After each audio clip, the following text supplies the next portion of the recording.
con 4 o 5 y nada más, el resto no existe, no sabemos por qué, yo acá veo mucha gente y en el campo no veo a nadie, es todo un tema. Después, vamos poniendo las tareas que le vamos haciendo a los JTP, preguntas como para que ustedes se hayan visto a la clase y se pregunten cosas. No veo absolutamente ningún tipo de participación en eso, no veo que nadie le haya surgido una duda en eso. A mí me surge duda cuando veo algo, que más o menos ya estoy un poquito avanzada en los conocimientos de terapia intensiva, digo, qué bien estos chicos, no dudan de nada. No tienen dudas. Siempre hay algo nuevo, ¿no es cierto? Yo misma, aunque ya soy especialista sigo encontrando cosas nuevas en lo que me aportan. Entonces no veo qué es lo que pasa, por qué no participan. Ustedes las ven, las clases virtuales, hacen las tareas. ¿Les sirve para algo la actividad? Habla en voz alta, no te va a pasar nada, te juro que no te va a pasar nada. A veces no hay tiempo, pero es como adicional.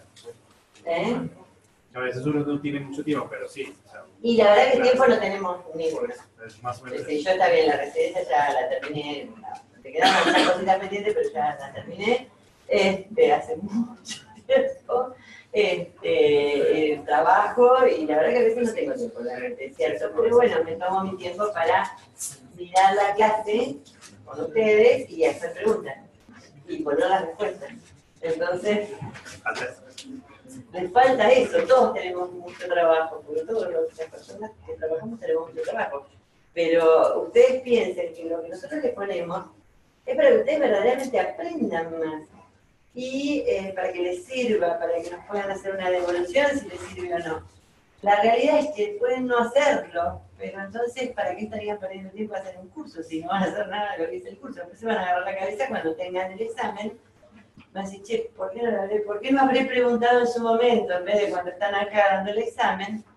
Y lo otro es, a ver, en el fondo somos todos médicos, entonces a mí me gusta leer antes de enfrentarme al paciente y no saber qué hacer. Porque es una realidad, ¿no es cierto? Cuanto más uno lea, más estudie, mejor puede tratar a sus pacientes. Supongo que vienen acá para eso también, ¿no? Para hacer un trámite. Entonces piensen en ustedes como médicos y cómo se posicionan, y que si vienen acá es realmente para sacar un provecho. Me gustaría ver más participación, me gustaría saber, bueno, tal clase, qué sé yo, estuvo muy buena la de alguna de interfaces, por ejemplo, la última, pusimos tarea. Todos la tienen tan clara. Marina, ¿cómo estás, Marina? ¿Cómo vas? Acá retando a los niños, los No, jóvenes estudiantes. ¿qué hicieron? ¿Qué no hicieron? ¿Qué no hicieron? Bueno, así que pónganse las pilas y es cuestión de método. Siempre hay un minutito para dedicarle a esto. Tenemos acceso fácilmente, no hay que, yo me acuerdo cuando yo estudiaba, cuando hacía mi curso, tenía que ir para conseguir un libro o un paper a la biblioteca de la Facultad de Medicina o del Hospital de Clínica. No había el acceso que hay ahora estás sentado tomando mate en tu casa y accedes a lo que quieras. No es una maravilla esto. La internet, una cosa. Te juro, para mí, pero vos no sabés, cuando yo era joven y tenía que, al jefe se le ocurría que investigue algo, tenía que viajar, ir a buscar las revistas, ir al hospital de clínica, que tiene una biblioteca muy completa. He ido. Y la verdad que no quedaba otra, ¿viste? Porque no había el acceso que hay ahora. Las revistas médicas, las suscripciones son carísimas y no había tantas como para que vos te suscribas. Ya lo traigo acá. Bueno, chicos, viernes 14 de julio, o sea, este viernes tenemos el primer taller organizado para este curso. El taller es desde las 16 horas hasta las 19 horas. Son 3 horas presenciales. Les explico la modalidad. Es obligatorio. ¿Qué? El cronograma decía las 15. En el cronograma está mal. Vos sabés que yo estaba mirando el cronograma hoy en un rato de ocio, en el trabajo, cosa que no debería decirlo acá, y miro el campus. Si entré al campus, siempre con la ilusión de que alguno de ustedes se haya preguntado algo, yo entro muy seguido al campus, siempre ilusionada, a ver qué me van a preguntar los chicos, nada. Pero bueno, sigo insistiendo. Entonces veo que está mal puesto, ya mandé un mensajito, entonces por eso les estoy avisando, porque este detalle, parece que esto se cambió en algún momento, entre que se puso esa información en el campus De hecho, hay algunas otras que ya las estoy viendo y las vamos a corregir. Pero bueno, la realidad, esto es de 16, o sea, el horario que entran hasta las 7 de la tarde. ¿Cuál va a ser la modalidad? La verdad que está muy bien lo que planteó el Comité de la Respiración de la Monología Crítica. Va a ser un verdadero taller, tipo taller precongreso, con estaciones, estuvieron geniales. Muy bueno. Con estaciones, en donde van a... Vos no tenés el puntero. Yo no, Lo para voy a nada. buscar. Con estaciones, se los va a dividir en grupos y cada uno va a estar en una aula diferente, con estaciones, donde van a tener una parte teórica y seguramente preguntas o algo. A mí me va a tocar, porque bueno, esto me va a tocar a mí, estoy preparando algo sobre capnografía. La verdad la capnografía no es muy común en la terapia intensiva, a mí un poco me enojé porque yo digo, che, me tengo que sentar a leer, pero a mí también me viene bien. O sea, no me vengan con el cuentito de que ustedes no tienen tiempo. Y está muy bueno porque le estamos encontrando utilidad a la capnografía en terapia intensiva. La verdad es que la usaban los anestesistas y nosotros no sabíamos que existía, y ahora se usa, así que decidimos incluirlo. Entonces son 4 estaciones, se van a ir rotando, es decir, va a ir un grupito de 15 con alguien, después pasa ese grupito, pasa, y va a tener todas las estaciones. Y después va a haber una actividad de todo el grupo, ¿sí? El taller es obligatorio, así que bueno, prepárense, vengan con una Coca-Colita y un sanguchito, y lo van a disfrutar, va a estar muy bueno. Ahora vamos a tener la alegría, para mí por lo menos, de escuchar la masividad que hacemos. La verdad que tengo mucho trabajo. Igual ahora estoy bajando un cambio desde lo laboral, así Vas que a volver a nuestro comité. voy a volver al comité, sí, me tengo que parar las pilas para hacer las entrevistas del cambio sí que me quedó. Me voy a dedicar más a esto en realidad ahora, Mejor. al paciente crónico de terapia intensiva. Vamos a bajar, ya tengo edad para bajar un cambio. Bueno, vamos a tener el gusto de escuchar a Marina Busico, que es excelente kinesióloga, compañera, todo, que nos va a hablar de modos espontáneos de soporte ventilatorio y no convencionales. Así que bueno, que cuando quieras, Marina, o para que se quede un minuto. No sé, ¿faltan muchos? Acá siempre está lleno. Si es por el campus, hay 3 alumnos en este curso. Por la participación del campus virtual. Sabés que tenemos lo virtual ahora. Pero Bueno, es normal, es costumbre el campus. Cuesta en todos los cursos. ¿cuenta en todos los cursos? No sé, porque estamos supuestamente son casi millennials. No. Promedio de edad yo acá no veo 20 y pico. No, 30 y pico. Bueno, no, vamos a arrancar y el que se une más tarde, se une más tarde. Bueno, Marina Busico, kinesióloga, Clínica Olivos, ex Malvinas o... Ahí estamos, vemos. Tuve un bebé y me fui, pero quizás vuelva. ¿Cómo es esto? Quiero saber medianamente de dónde son para poder orientarles un poquito la clase. ¿De qué hospitales, aunque sea? Generalmente se sientan juntos, así que si yo hago así, seguro ustedes 3 son del mismo. Sí. Por ejemplo, Otamendi tiene residencia. Mira. No, nunca tuvimos alumnos de Otamendi, yo estoy loca. ¿Hacían Sati? Sí. Ah, Sí, yo he mira. tenido el año pasado del quizás me grupete que confundo. terminó, sí. Quizás me confundo. Chicas, alemán. Méndez. Español. Colegianos. Malvinas allá atrás. Ah, Madre Santa, 25. Fiorito. Chicas, En San Martín. de San Martín de la Plata con Elisa. Muy bien. Durán. Todos. 3, 6 recientes, muy bien. 6 por año. Qué bien. Italiano. Muy bien. Sí, no, para mí. Ah, perfecto. Somos Carrillo. El Ramón Carrillo, muy bien. Bueno, hay variedad. Hoy vamos a hablar de estos modos de ventilación mecánica. Básicamente vamos a hablar de los modos espontáneos. No sé si yo les mandé, bueno, Mónica, un poco ya. Sí, mandaste bibliografía que se puso en el campo. Ya está todo, está muy bien lo que hizo la doctora. Bueno, me dije. Bueno, ¿alguien pispió lo que mandé? ¿Alguien dijo en el bondi? Muy bien. Aparte de Mónica, que no es alumna. ¿Alguien lo miró? Un poquito. ¿Lo bajaste? Bueno. ¿Alguien aparte de bajarlo? ¿Lo pispió? ¿Cuál es la ventaja? Y esto ya me voy a aparecer a Mónica hace 5 minutos, pero ¿cuál es la ventaja de pispiar un poquito la bibliografía?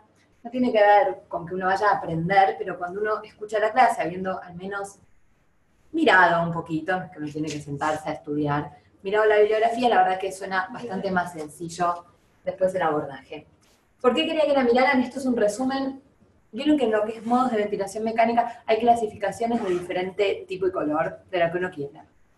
Chatburn, ¿no? Un yankee, decidió hacer lo que es la taxonomía, es decir, agarrar todos los modos de ventilación mecánica e intentar ordenarlos de forma tal de que todos hablemos de lo mismo. Y esto tiene que ver fundamentalmente con que todas las marcas no están obligadas a ponerles el mismo nombre al modo de ventilación mecánica. ¿Y saben qué es lo peor? Que no todos los ventiladores hacen lo mismo con el modo de ventilación mecánica. Uno tiene que, probablemente, si yo tengo, por ejemplo, Covidian, bueno, se llama, que antes era Puritan Bennett, después fue Covidian, ahora Medtronic, no importa, si yo tengo Covidian o Puritan Bennett, yo debo conocer los modos que tiene mi ventilador, porque probablemente tengan algunas diferencias chiquitas, por ejemplo, con los nacionales, por citar un ejemplo, desde el test inicial, o por ejemplo con el alemán, que ahora me va a salir los respiradores alemanes que tienen Drager, que tiene otra nomenclatura. Yo tengo que saber dónde está el sensor de flujo, yo tengo que saber qué es volumen compresivo, bueno, todas esas cosas hacen a que yo conozca mi ventilador y pueda utilizarlo mejor. ¿Qué hizo Chatburn? Intentó hacer estas 10 máximas, que son puntos teóricos, ¿no? Que consideran básicos para el aprendizaje de esta tecnología. Este es un breve repaso también de lo que ustedes vieron ya en modos convencionales. Entiendo que esta clase la tuvieron la semana pasada. Todos saben que hay un ciclo de flujo positivo y de flujo negativo. El positivo es la inspiración, y que esto se divide esto genera la curva flujo-volumen. ¿Todos tienen claro? Ah, no está más el pizarrón acá. No, desapareció. ¿Querés que te lo busque? Sería bueno. Dale. Bueno, no importa si no, ¿eh? Sí, Es mucho sí, lío. nada. Todos tienen en la cabeza la curva de flujo en el tiempo, flujo-volumen, flujo-tiempo. La de flujo en el tiempo, digamos, tiene una rama que nosotros, la inspiración, la expiración, esta es la pausa inspiratoria, y el área abajo la curva, ahí definimos tiempo inspiratorio, tiempo expiratorio, recordar que el tiempo de pausa es tiempo inspiratorio, todas estas cosas derivan de simplemente mirar esa curva. Otra de las máximas es que una respiración es asistida si el ventilador provee algo o todo el trabajo ventilatorio, ¿no? Puede asistir en inspiración y en expiración. Estamos acostumbrados a que la ventilación que nosotros utilizamos es ventilación a presión positiva y solamente asiste la inspiración. Sin embargo, hay dispositivos que asisten la expiración. Vamos a hablar hoy de la compensación automática del tubo y probablemente ustedes conozcan el Cough Assist. ¿Lo conocen? Bueno, para aquellos que no lo conocen, el Cough Assist se usa para pacientes neuromusculares y lo que hace es generarle presión positiva inicialmente para insuflar el pulmón y presión negativa cuando el paciente tosa para extraer las secreciones. Esto es para pacientes que tienen indemnidad vulvar, pero que sin embargo no tienen la fuerza suficiente para toser, pacientes de característica neuromuscular. No está. Está con limitación de esfuerzo terapéutico. Perfecto. El ventilador asiste gracias igual, Mónica. No. El ventilador asiste la ventilación usando presión, digamos, basada en la ecuación de movimiento. Presión o volumen. ¿Está claro? La ventilación controlada por presión o volumen, piensen, a ver si tengo la ecuación de movimiento acá. Ahí está. Esta presión que nosotros vemos de este lado, esta es la presión que hace el ventilador y los músculos respiratorios. Recuerden siempre, ese es un punto importante. Y esta es la ecuación de movimiento. Las respiraciones son clasificadas de acuerdo al criterio de disparo y de ciclado. Esto también todos tienen que tener claro hoy, que es variable de trigger y que es variable de ciclado. Si yo, por ejemplo, les digo, ¿cómo cicla presión control? ¿Cuál es el criterio de ciclado de presión control? Tiempo, perfecto. ¿Cuál es el ciclado en soporte? Flujo. Ahora lo vamos a ver, es caída del porcentaje de flujo. Las respiraciones son clasificadas en espontáneas o mandatorias, de acuerdo al disparo y el ciclado, y tienen 3 lo que se llaman secuencias básicas. Y acá es donde Chatburn empieza a ordenar un poco la bibliografía, ¿no? Volumen control, IMB, o ventilación continua soportada, ¿no? Que es esta. Que es ventilación por lo que nosotros conocemos como ventilación por presión de soporte.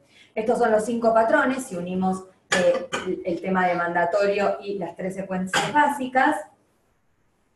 y que en los modos que son no convencionales, en general vamos a ver solo algunos. Hay muchísimos modos no convencionales, yo les voy a hablar de algunos que quizás ustedes, queriendo o sin querer, usen en su ventilador y quizás no lo tengan tan aceitado. Chicos, llegan tarde. Perdón. Y tienen esto de los modos no convencionales del target scheme, que ¿qué significa? Básicamente es el feedback. Digamos, son modos que van a ir modificando, sea la presión o el volumen, de acuerdo a lo que recuperan como feedback. Supongamos, AVAPS o ventilación. Ahora, no me adelanto así, no pierdo tiempo. Entonces, y finalmente el modo ventilatorio se clasifica de acuerdo a la variable de control más la secuencia y el objetivo de esto, que es lo que yo les cuento. Si son los modos que utilizamos, lo que se llaman convencionales habitualmente, serán CMB, IMB y después BC o PC. ¿Está bien? Eso lo deben haber visto la semana pasada. Ah, bueno, acá tenía una diapositiva. Esta última parte de la clasificación, digamos, solo se da en modos no convencionales. ¿Están claras más o menos las 10 máximas? Esto es como el puntapié inicial para la clase. Esto es un poco las distintas clasificaciones que tienen los ventiladores, es lo mismo que vimos hasta ahora. ¿Qué vamos a hablar hoy? Vamos a hablar de ventilación por presión de soporte mucho, porque la van a usar mucho, o yo espero que la usen más de lo que la usaban, ese es el objetivo mío de esta clase. Y vamos a hablar de algunos modos no convencionales. Nota de color. Hay 174 nombres de modos en 34 ventiladores. Esto es lo que trata Chatbook de ordenar que mencionábamos previamente. Esto lo paso rápido porque ya lo han visto, pero lo repasamos rápidamente, que es un modo ventilatorio, que es un patrón, y las respiraciones son entregadas de acuerdo a las variables ventilatorias combinadas. Esto es presión, flujo y volumen, en respiraciones que pueden ser mandatorias o espontáneas. Las espontáneas, si es un modo, decimos que están soportadas, porque CPAP estrictamente no lo consideramos un modo ventilatorio. ¿Por qué? Porque no genera una diferencia de presión, ¿está bien? Solamente es un nivel de presión positiva en la vía aérea, entonces estrictamente no es considerado un modo, es un tema por ahí discutible, pero tengan en claro de que no hay gap de presión. Se los preguntan por qué no es un modo, porque no hay diferencia de presión, entonces no necesariamente va a generar una diferencia de volumen. O de flujo, ¿no? Flujo en el tiempo, volumen. Muy bien. Pasamos. Igual estas diapositivas yo entiendo que ustedes se las quedan, ¿no? Sí, sí, sí. Pueden... La clase queda en el campus. Claro, pueden acudir a ellas cuando quieran. Clasificación de los modos no convencionales. Esta es la peor diapositiva de la clase. Si superamos esta, yo creo que vamos a estar todos mucho mejor, sobre todo yo, que me aburre mucho, pero la tenemos que mencionar. Los modos se clasifican, sobre todo los no convencionales, de acuerdo al control que uno establece sobre las respiraciones. El concepto es que en la medida que uno controla mayor cantidad de respiraciones, mayores características o patrón de la respiración, esto es un control manual. Por ejemplo, por set point, que es el que ven ahí, que es volumen control, presión de soporte. Uno setea todo. El paciente casi que no participa de la ventilación mecánica. Y este es el concepto que nos tiene que quedar, ¿no? El paciente casi no está participando. Cuando tenemos el control dual, como AVAPS, que ahora es volumen asegurado, ahora lo vamos a ver, ahí el respirador puede cambiar una variable de acuerdo a lo que recoge, digamos, de la expiración anterior. Y ahora lo vamos a ver, va acomodando las presiones. El set point es lo mismo que el control manual. ¿Cuáles son aquellos modos salvo controlados? Alguno probablemente haya utilizado PAB o NAVA o compensación automática del tubo. Levanten la mano quien usó alguno de esos. Bueno, el porcentaje suele ser este, ¿no? 10%, 5%, y generalmente de un mismo lugar. No importa, ustedes me dirán, Marina, nunca voy a usar PAB porque no creo. Está bien, pero vos podés hacer una guardia y resulta que un paciente está con PAB. Y vos tenés que tener una mínima idea. Ahí vas a volver a mi clase y vas a decir, che, no estuvo tan mal. Pero hasta tanto eso no sucede, está bueno tener un concepto al menos. Perdón, los modos, me equivoqué. Los modos servocontrolados amplifican la señal del paciente. El concepto es muy interesante. Lo que dice es, bueno, yo voy a ir a tratar de recoger el flujo y el volumen que requiere ese paciente y en torno a esto voy a presurizar la vía aérea. Es mirarlo al revés. Nosotros siempre estamos presurizando la vía aérea y ¿cuál es el monitoreo? Se quedó dormida, Salga, se lave la cara. ¿Qué es lo que hacemos habitualmente? Presurizamos la vía aérea y recogemos características de volumen, de flujo, ¿no?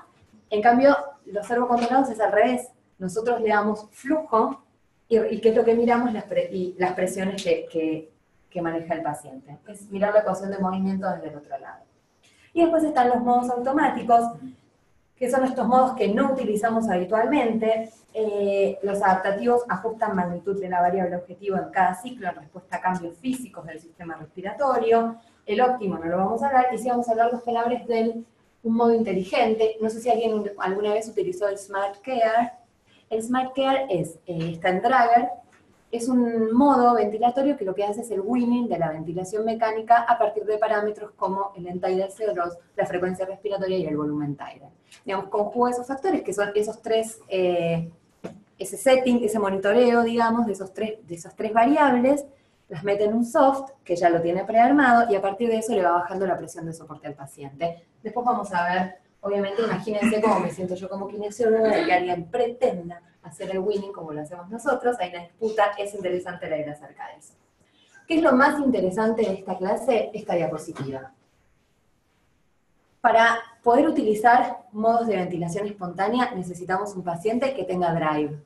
Para que tenga drive, probablemente el nivel de sedación tenga que ser menor. Ya van a tener su grupo de clases relacionadas, seguramente nos dan la gente del Comité de Sedación, Analgesia y Delirium, pero tengan en cuenta que estos estudios, que ya datan, fíjense, yo les traje 2 o 3 como para que hagamos un remember rápido. Brook en el año 99 planteó un protocolo de disminución diaria de la sedación. Ustedes pueden utilizar el protocolo que deseen, sea suspensión diaria, sea bajarla a la mitad, al 25%, no ponerle sedantes, digamos, hay muchas líneas, no está claro cuál es mejor que otra, tampoco les vamos a vender, no nos dejen vender cualquier cosa. Lo importante es que uno tenga un protocolo y pueda bajar todos los días la sedación y pensar si cada paciente necesita sedación ese día, en ese momento.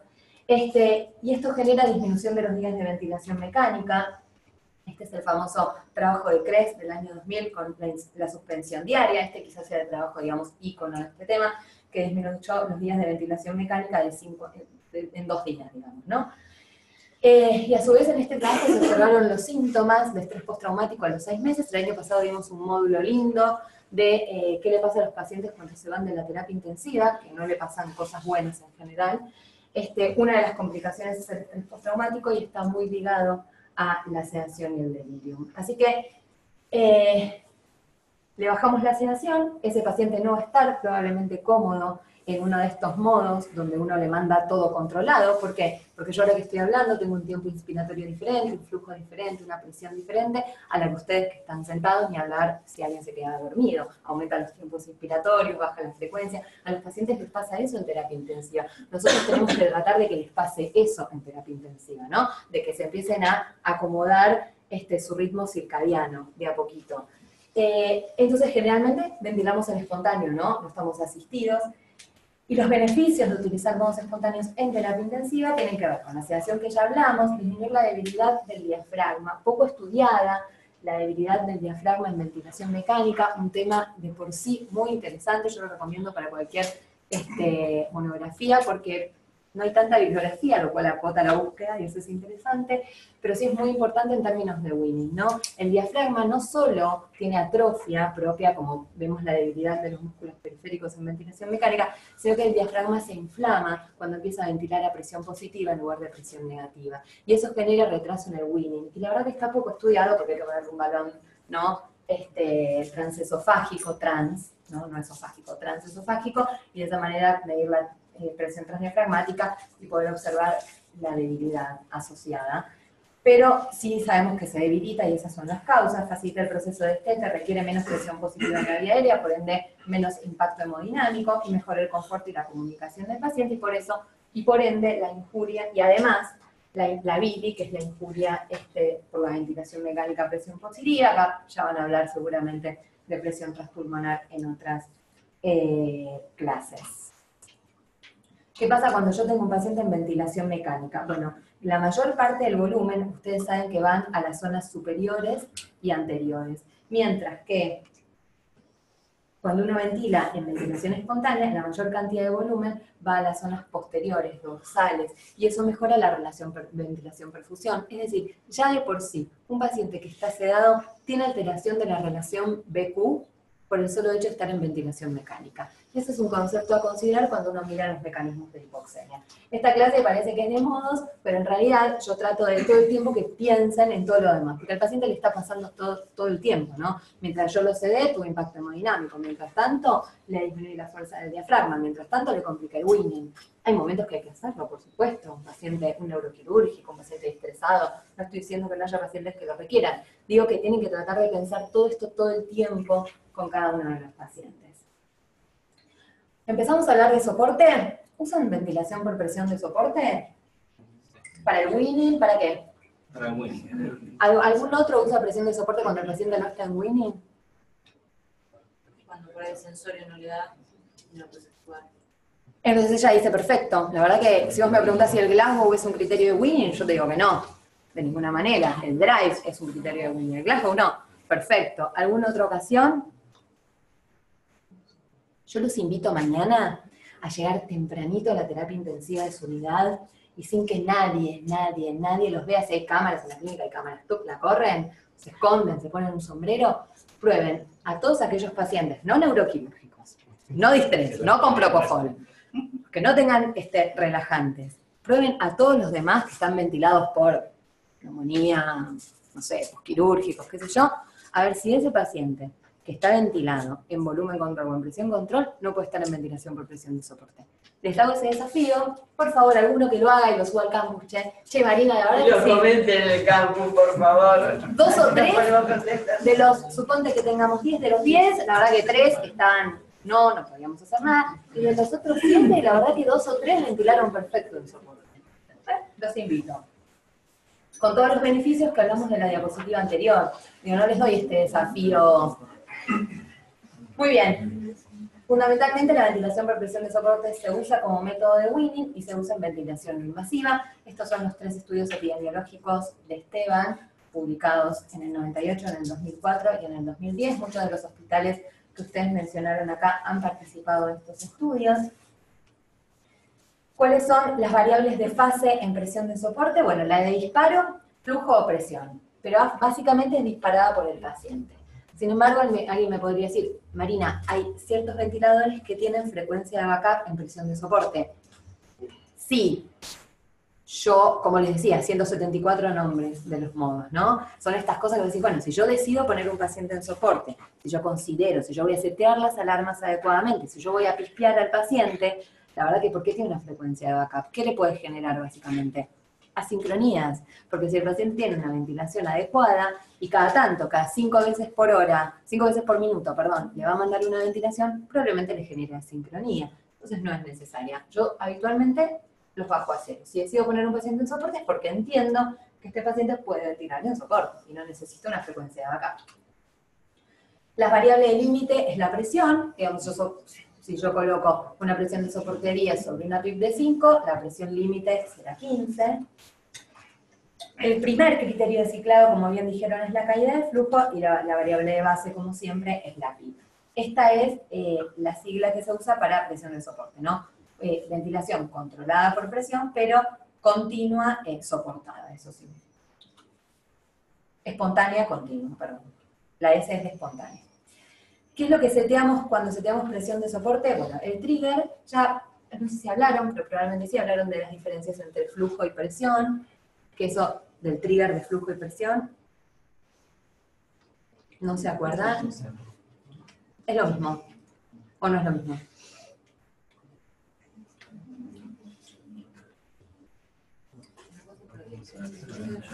Habitualmente lo que se decía que era el trigger de flujo es un trigger mucho más sensible, exacto. La verdad que si uno esteriliza adecuadamente los implementos y tiene un respirador microprocesado medianamente nuevo, no hay grandes diferencias.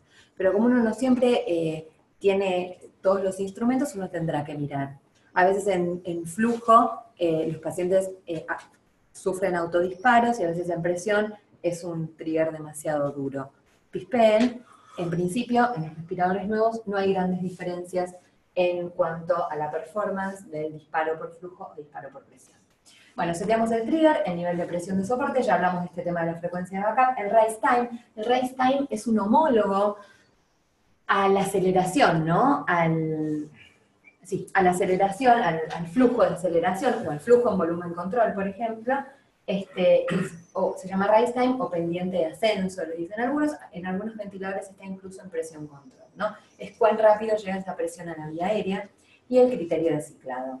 Fundamental, cuando ponemos un paciente en ventilación por presión de soporte, considerar las alarmas. Siempre. En realidad, cuando uno va a ver un paciente en ventilación mecánica, yo a los kinesiólogos le digo, primero, aspiramos al paciente, lo acomodamos, le cambiamos, le lavamos la boca, las posiciones, qué sé yo. Después voy a mirar el ventilador. Yo miro el setting, hago el monitoreo y miro las alarmas. Así como tenemos que ver la placa, el gas, el paciente, la placa, el gas, el paciente, la placa, el gas, además, en el respirador, ¿qué vemos? El setting, el monitoreo y las alarmas. No pueden faltar, porque si yo pongo un paciente en soporte y no pispié las alarmas, y el paciente no ventiló, iatrogenia pura, una pavada, aparte las alarmas están para ayudarnos, no están para sonar al pepe. La principal alarma es la de apnea, generalmente hay tiempo de apnea, uno no suele poner más de 10 segundos de apnea. De baja presión o pérdida de PIP, esto se da, como yo les decía, cuando la válvula expiratoria quizás no funciona adecuadamente, a veces hay pérdida de PIP o agua. Alto y bajo VT o volumen minuto. Les cuento un ejemplo, el Maquet, que es un ventilador excelente, el Servo I, bueno, el Servo U no lo probé, pero imagino que mejor, tiene alarma de alto y bajo volumen minuto, pero no tiene de alto y bajo VT. Y eso es interesante, nosotros justo ahora tenemos 2 pacientes con Guillain-Barré, bueno, un Guillain-Barré y un neuromuscular, no importa. Y la verdad es que al momento del weaning, en ellos sí nos importa el VT, porque por ahí compensa con la frecuencia respiratoria, tranquilamente, el volumen minuto, y sin embargo no el volumen. Y a mí me interesa el volumen tidal, porque es un paciente que rápidamente puede hacer una atelectasia.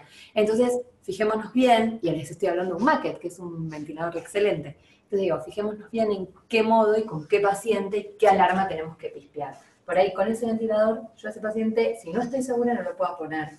Digo, si la noche anterior se había telectasiado y todavía la capacidad vital es baja y demás, yo probablemente con ese ventilador no pueda ponerlo en soporte. Fíjense qué detalle, ¿no?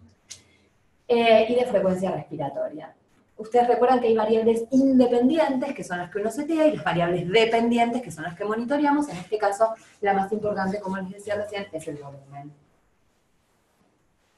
Esto es lo que les decía del trigger. Este es el trigger, el de arriba del flujo, que hay un descenso, y este es el trigger de presión, que hay, perdón, de flujo, que hay un descenso, y de presión, que hay un descenso, ¿no? Esto es la forma en la que uno testea los respiradores, es decir, sobre todo en ventiladores que uno utiliza para modos espontáneos. El TD que ven ahí abajo es el tiempo de delay, es decir, desde que el paciente hace el trigger hasta que le llega la ventilación. Ese es muy importante cuando uno tiene pacientes con alta demanda ventilatoria. Y esa área bajo la curva tiene que ver, esa área que ustedes ven con 0,3, eso es lo que hablábamos de la presurización o del rise time. Digamos, si yo tengo un rise time un poquito más rápido, esta curva va a ir ahí, y si es un rise time un poquito más lento, esta curva va a ir ahí. Esto no depende, no hay un rise time mejor que otro, sino que tiene que ver con los requerimientos del paciente. Aquí están los rise time, mira, un rise time más rápido, un rise time moderado y un rise time más lento. Esto tiene que ver con la demanda del paciente. Puede afectar claramente el volumen, ¿no?, que ingresa en ese paciente, ya que dijimos que es la variable dependiente. Criterios de ciclado. Dijimos que es, si ustedes les preguntan cuál es el criterio, no es flujo, ¿no? Es caída del porcentaje de flujo inspirado, ¿no? Ahí viene el dibujito. Este es el primer criterio. Entonces, este es el pico flujo inspirado, y este es el porcentaje de caída de ese pico flujo. Todos tienen que irse con este concepto firme, muy firme. El segundo criterio de ciclado es la presión. Todos saben que presión de soporte tiene 3 criterios de ciclado. El primero es la caída del pico flujo inspirado. El segundo es la presión. Esta presión es un criterio más de seguridad. Tiene que ver con que si el paciente quiere toser, y en realidad todavía el respirador le está mandando aire y no llega al pico flujo inspirado, la caída que uno seteó, el paciente puede igual hacer el ciclado de la ventilación. Este criterio es muy importante de considerar y varía de respirador a respirador, como les decía antes. En algunos ventiladores, por ejemplo, es la presión pico. Entonces ustedes me dicen, yo nunca miraría la alarma de presión cuando estoy ventilando por presión. Lo cual es obvio, ¿por qué? Porque es una variable independiente. El tipo no va a tener más de 15 de presión inspiratoria. Yo me voy a mirar el volumen, el BT, la apnea. Bueno, también hay que pispear la alarma de presión. Por eso hay que ser sistemáticos. Hice todo lo que tengo que hacer con el paciente, miro el ventilador, lo voy a decir 1000 veces, el setting, el monitoreo y las alarmas. Algunos respiradores tienen como criterio, segundo criterio de ciclado, la alarma de presión. Si es 40, es 40. Y esta es la gráfica que ustedes ven. Ustedes tienen que poder identificar en un ventilador que está ciclando por presión, porque seguramente si cicla una vez por presión porque presión, perfecto, criterio de seguridad. Ahora, si todas las ventilaciones están ciclando por presión, en realidad ese criterio de ciclado de flujo está mal, hay que modificarlo. Y el tercer criterio de ciclado es el tiempo. Y es un nuevo criterio de seguridad y se usa sobre todo en ventilación no invasiva. Por ejemplo, cuando yo hacía ventilación no invasiva, no es que leía los papers de la Facultad de Medicina, ni de clínicas, pero sí hice la residencia con el Puritan Bennett 7200, que tenía una presión de soporte con un criterio de ciclado fijo. Entonces, en tiempo. Entonces, cuando vos tenés un tiempo fijo de ciclado, la realidad es que vos difícilmente puedas poner un paciente en ventilación por presión de soporte, por ejemplo un EPOC, porque necesita un tiempo más corto. Entonces muchas veces terminamos ventilando en presión control. Y lo mismo en ventilación no invasiva. Si cuando hacemos ventilación no invasiva no tenemos este tercer criterio de ciclado, como ustedes saben, la ventilación no invasiva conlleva fuga, entonces eso hace que nunca cicle. ¿Por qué? Porque nunca cae el pico flujo, porque hay fuga. Entonces el ventilador interpreta que todavía hay aire, hay aire, hay aire. Bueno, 3 segundos en general, la mayoría entre 2 y 3 segundos, es el criterio de ciclado, el tercer criterio de ciclado. ¿Clarísimo? Bueno, vamos al primer ejercicio. Les dije que al final hay unas gráficas. Y les nota también, va un puntito ahí para el examen. Así que muy atentos. Vamos a la primera gráfica. Este paciente tiene un criterio de ciclado al 10%. Suponte que tenga un pico flujo de 70 litros. ¿A cuántos litros va a ciclar?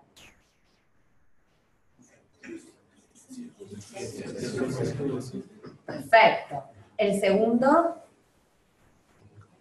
más o menos, 17. Y el tercero, a la mitad. Perfecto. Fíjense entonces que es interesante el área bajo la curva que hablábamos cuando hablábamos de las máximas de Chatwin. Fíjense esta área bajo la curva, es mucho más grande. Fíjense este tiempo inspiratorio, es mucho más grande.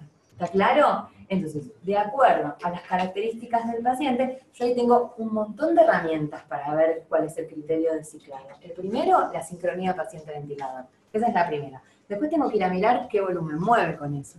Después tengo que ir a mirar que si después de 3 o 4 ventilaciones no hace un criterio de ciclado, no tose, no se incomoda. Digo, poner un paciente en soporte no es ponerlo y me voy a lamear, y me voy, quise decir. Es un paciente que uno, la verdad que vuelve. Es como un paciente en BNI, uno vuelve. Muy bien, esto es lo más importante que quiero que se lleven, que sean fanáticos de la ventilación por presión de soporte y que aparte lo serían adecuadamente. Y esto es interesante, ¿no? Vieron que cuando uno quiere hablar del flujo, la resistencia, si uno quiere hablar, perdón, de la compliance y la resistencia del paciente, o sea, del pulmón, de la caja, de la vía extratorácica, del respirador, de las tubuladuras, cuando quiere meter todo, ¿qué dice? La impedancia del sistema. No puede faltar esta palabra, en un final es la impedancia, ¿no? Es como la impedancia del sistema. Entonces, un paciente, por ejemplo, que con el mismo pico, criterio de ciclado, tiene volúmenes muy distintos, es porque la impedancia del sistema así lo genera. Por ejemplo, un paciente EPOC, que su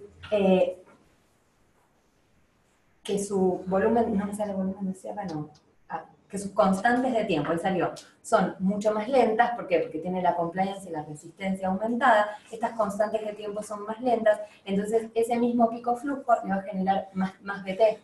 A diferencia, por ejemplo, un paciente que sale de un distrés, con pulmón de características restrictivas, ese criterio de ciclado le genera un volumen más pequeño.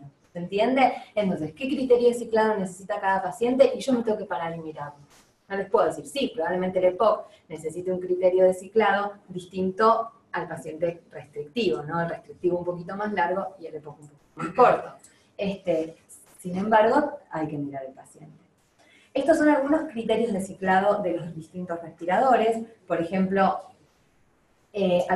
casi todos son ajustables. Hoy por hoy, el ejemplo que yo les di, por ejemplo, del 7200, que no era ajustable.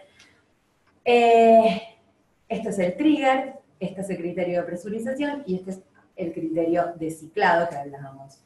Fíjense, el de presión del 7200 y el del Puritan Bennett 840. 1,5 centímetros de agua por encima de la presión pico es esto, ¿no? Y directamente en el CERVOI, la presión pico. Por eso tenemos que estar atentos a las alarmas. Muy bien. ¿De qué depende el volumen tidal en presión de soporte? ¿Se animan a decirlo? Estas tres gráficas son sencillas, ¿no? Acá en la primera línea está la presión de soporte en el tiempo. Recuerden cuando hablan de una gráfica, hablar de los dos ejes, ¿no?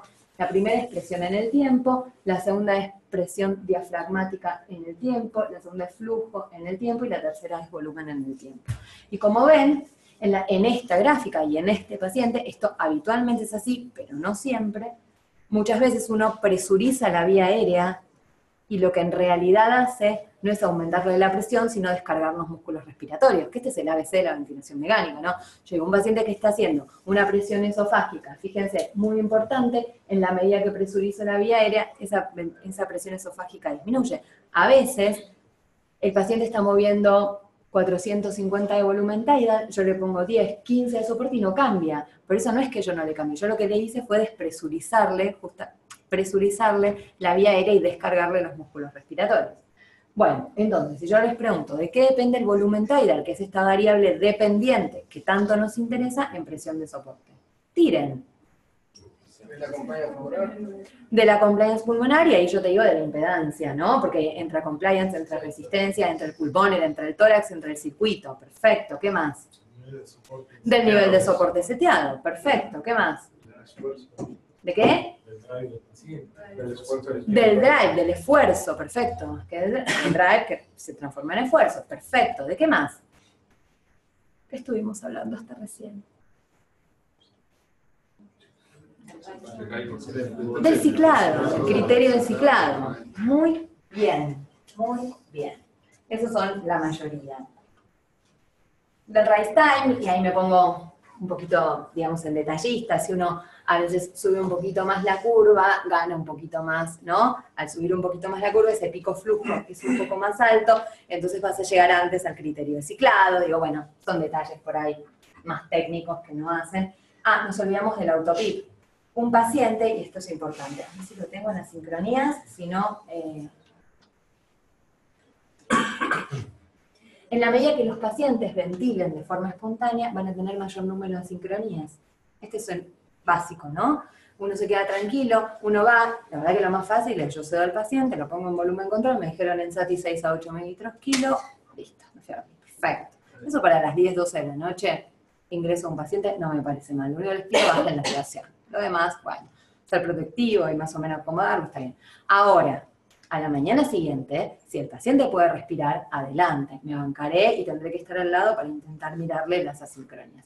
En ventilación por presión de soporte son muchas, pueden hacer muchas, pueden dar trastornos en el trigger, del rise time que ya hemos hablado, y del criterio de ciclado, ¿no? Cuando un paciente, esta es por ahí lo más importante, ¿no? Cuando un paciente eleva la presión al final de la inspiración, lo que habíamos hablado antes, es que ese paciente está queriendo sacar el aire antes. Entonces yo tengo que aumentar el criterio de ciclado. Está claro que aumentar el criterio de ciclado es acortar el TI. ¿Estamos? Bajar el criterio de ciclado es alargar el TI. Y esta es la única sincronía que les traje, que es una cagada, voy a cambiar esa diapositiva urgente. Son los esfuerzos inefectivos. Y ustedes ahí me van a decir, ¿por qué? ¿Porque está mal el trigger? Podría ser. Porque ¿El paciente está taquipneico? No. La causa, a ver, Autopip. autopip. ¿Por qué? Porque el paciente necesita más esfuerzo para generar el trigger. Guitarra. No. Igual la pegaste, pero no es el por qué. Cuando uno se pasa de ventilación por presión de soporte, cuando uno sube, porque si me quiero quedar tranquilo porque Marina me dijo que me tengo que fijar el BT, en realidad yo le estoy metiendo tanto volumen adentro del pulmón que el paciente genera autopip y ese es el esfuerzo inefectivo. ¿Está bien? En realidad es el exceso de presión inspiratoria. Estrictamente es el exceso de volumen tidal, ¿no? Yo tengo que desinflarlo, tengo que bajarle la presión de soporte y de esa manera voy a mover un volumen más adecuado. Es preferible en soporte tolerar un poquito más de frecuencia con un volumen un poquito más chiquito, siempre y cuando tener en cuenta esto que les comentaba antes de los pacientes neuromusculares, ¿no? Muy bien. Esto algo hablamos. ¿Cuáles son las indicaciones de presión de soporte? Lo hablamos al principio. Sepan que en ventilación no invasiva, esta no es una clase de DNI, no sé por qué está acá, pero bueno, sí porque ventilación por presión de soporte es lo que se usa generalmente en ventilación no invasiva. Y si hay soft de DNI es mucho más fácil su utilización. Esto lo pueden leer después tranquilos en casa. Y algo les puse ahí algo de sueño como para que sepan que no todos los pacientes en la terapia intensiva tienen que dormir en volumen control. Hay muchos efectos beneficiosos de que descansen si es que pueden descansar y eso es lo que tenemos que tratar de que hagan los pacientes de noche en presión de soporte. Y les dejé ahí algunas cositas, si les interesa algo de bibliografía de eso me piden que tengo. Muy bien, ventajas de ventilación por presión de soporte. Todas las derivadas de la no utilización de sedantes y de la contracción activa del diafragma. ¿Está bien? Eso es lo que tienen que tener en claro. Que es más confortable, la sincronía, en la medida que nosotros la ajustemos, permite la liberación, evita la atrofia, mejora el intercambio gaseoso. ¿Por qué mejoraba el intercambio gaseoso? Primer diapositiva. ¿Se acuerdan? Primer diapositiva, segundo. Porque se homogeniza la presión transpulmonar. La relación ventilación-perfusión, que es lo mismo, ¿no? Lo que él está diciendo es, al haber más presión transpulmonar a nivel de las bases, eso mejora la ventilación y de esa manera mejora la relación ventilación-perfusión y mejora el intercambio gaseoso. Mejora la distribución del gas. Y las desventajas podemos tener tanto hipo o hiperventilación. Ayer Moreno dijo que este gobierno no son unos, viste que los critica fuerte, dijo que son unos hiperventilados. Genialidad. ¿Por qué? Porque hacen todos esos cursos, viste, de respirar, de esas pelotudeces, bueno, son unos hiperventilados. ¿Acuerdo? Bueno, puede generar hiperinflación, que es lo que vimos recién, con efectos inefectivos, requieren ajustes continuos, y bueno, eso es un detalle del volumen minuto. Hasta acá ventilación por presión de soporte. ¿Algo para preguntas, dudas? ¿Estamos bien? Bueno, sienten que sumé algo, no les iba a mostrar 17 artículos de los beneficios. Yo prefiero, soy de las de no artículos. Si ustedes necesitan, yo les envío aquello que necesiten. Por eso les mandé algunas cositas, pero no me parece esa cosa de llenarlos porque no tiene mucho sentido. La clase es hasta las 6. ¿Quieren que hagamos 5 minutos de descanso? ¿10? ¿O prefieren, no sé? 5. Sí, mejor. ¿Y nos aireamos? Yo tengo un calor. 7 minutos, ¿eh? Y volvemos. Sí, 7. Así es bien. ¿Seguimos?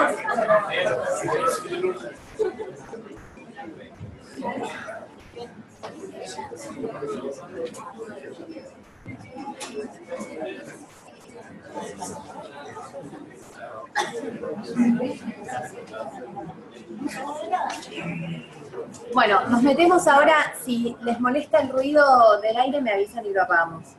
¿Quieren apagarlo o lo dejo prendido?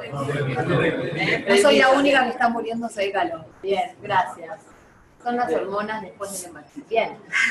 Los modos no convencionales. ¿Qué son los modos no convencionales? La realidad es que para sacar un ventilador al mercado, el ventilador tiene que tener ciertas ciertos modos. Entre ellos ese IMB, que recién conversábamos, que la verdad que tiene poca utilización, y no habla nada respecto de los modos no convencionales. Entonces ahí es donde cada marca pretende mostrar como si alguien los usara, cuando sabemos que en general la mayoría de nosotros no usamos los modos no convencionales. Pero no es que no los usemos porque somos caprichosos. No los usamos porque no han demostrado ser mejores que los modos no convencionales. Y cuando uno instaura un modo en un paciente de ventilación mecánica, uno tiene que estar seguro que todo el equipo tratante conoce ese modo para poder realizar un monitoreo adecuado. En caso de que el equipo tratante no esté al tanto, ¿para qué cuernos vamos a meter un nuevo modo? Y ahí es donde yo les digo, más o menos, hay algunos pacientes que podrían beneficiarse de la utilización de estos modos. Sí son pacientes particulares, específicos, y el saber no ocupa lugar, así que allí vamos. Lo más importante que quiero que recuerden es que la recomendación de estos modos está basado en sus efectos fisiopatológicos y no en la evidencia clínica. ¿Está claro? ¿Alguno usó APRB o BIPAP o B-Level o alguno de esos? BIPAP, pero no el de BNI. No. Ah. Esto es muy sencillo, son 2 niveles de presión. La verdad es que despacito, incluso aquellos que lo adoraban de este modo, está yendo hacia su desuso. Pero es interesante como concepto, por eso es que igualmente lo damos. Uno cuando setea BIPAP o APRB son 2 niveles de presión de CPAP, una CPAP de baja y una CPAP de alta. Y un tiempo para cada uno de estos 2 niveles de presión. El paciente puede ventilar, como ustedes ven ahí, en cada uno de estos niveles, si es que tiene ventilación espontánea, y en caso de que no lo tenga, no se comportan distinto a lo que es una presión control, ¿no? Con quizás tiempos inspiratorios un poquito más elevados de los que usamos habitualmente. Y esto deviene un poco de, recuerdan ustedes, la historia en el distrés, la relación inspiración-expiración invertida, la relación IE invertida, que en realidad lo que se veía era que si uno alargaba el tiempo inspiratorio en el distrés, tenía algunos beneficios, no solo derivados de generar algo de autopip, que esa era una complicación en realidad, sino que favorecer, digamos, el intercambio gaseoso y aumentar, bueno, etcétera, la presión media de la vía aérea y un montón de cosas que después la verdad que se han dejado de usar como tales, aunque algunos como modo de reclutamiento lo utilizan. Cuando el paciente pasa de la presión alta a la presión baja, hay una ganancia de volumen y ahí es donde se produce la ventilación, ¿no? Recuerden que siempre que hablamos de modos ventilatorios, hablamos de diferencia de presión y eso es lo que genera flujo en el aire. Flujo en el tiempo es volumen. ¿Está bien? Una pregunta. Sí. ¿Es un modo espontáneo? Porque hay muchos que lo consideran...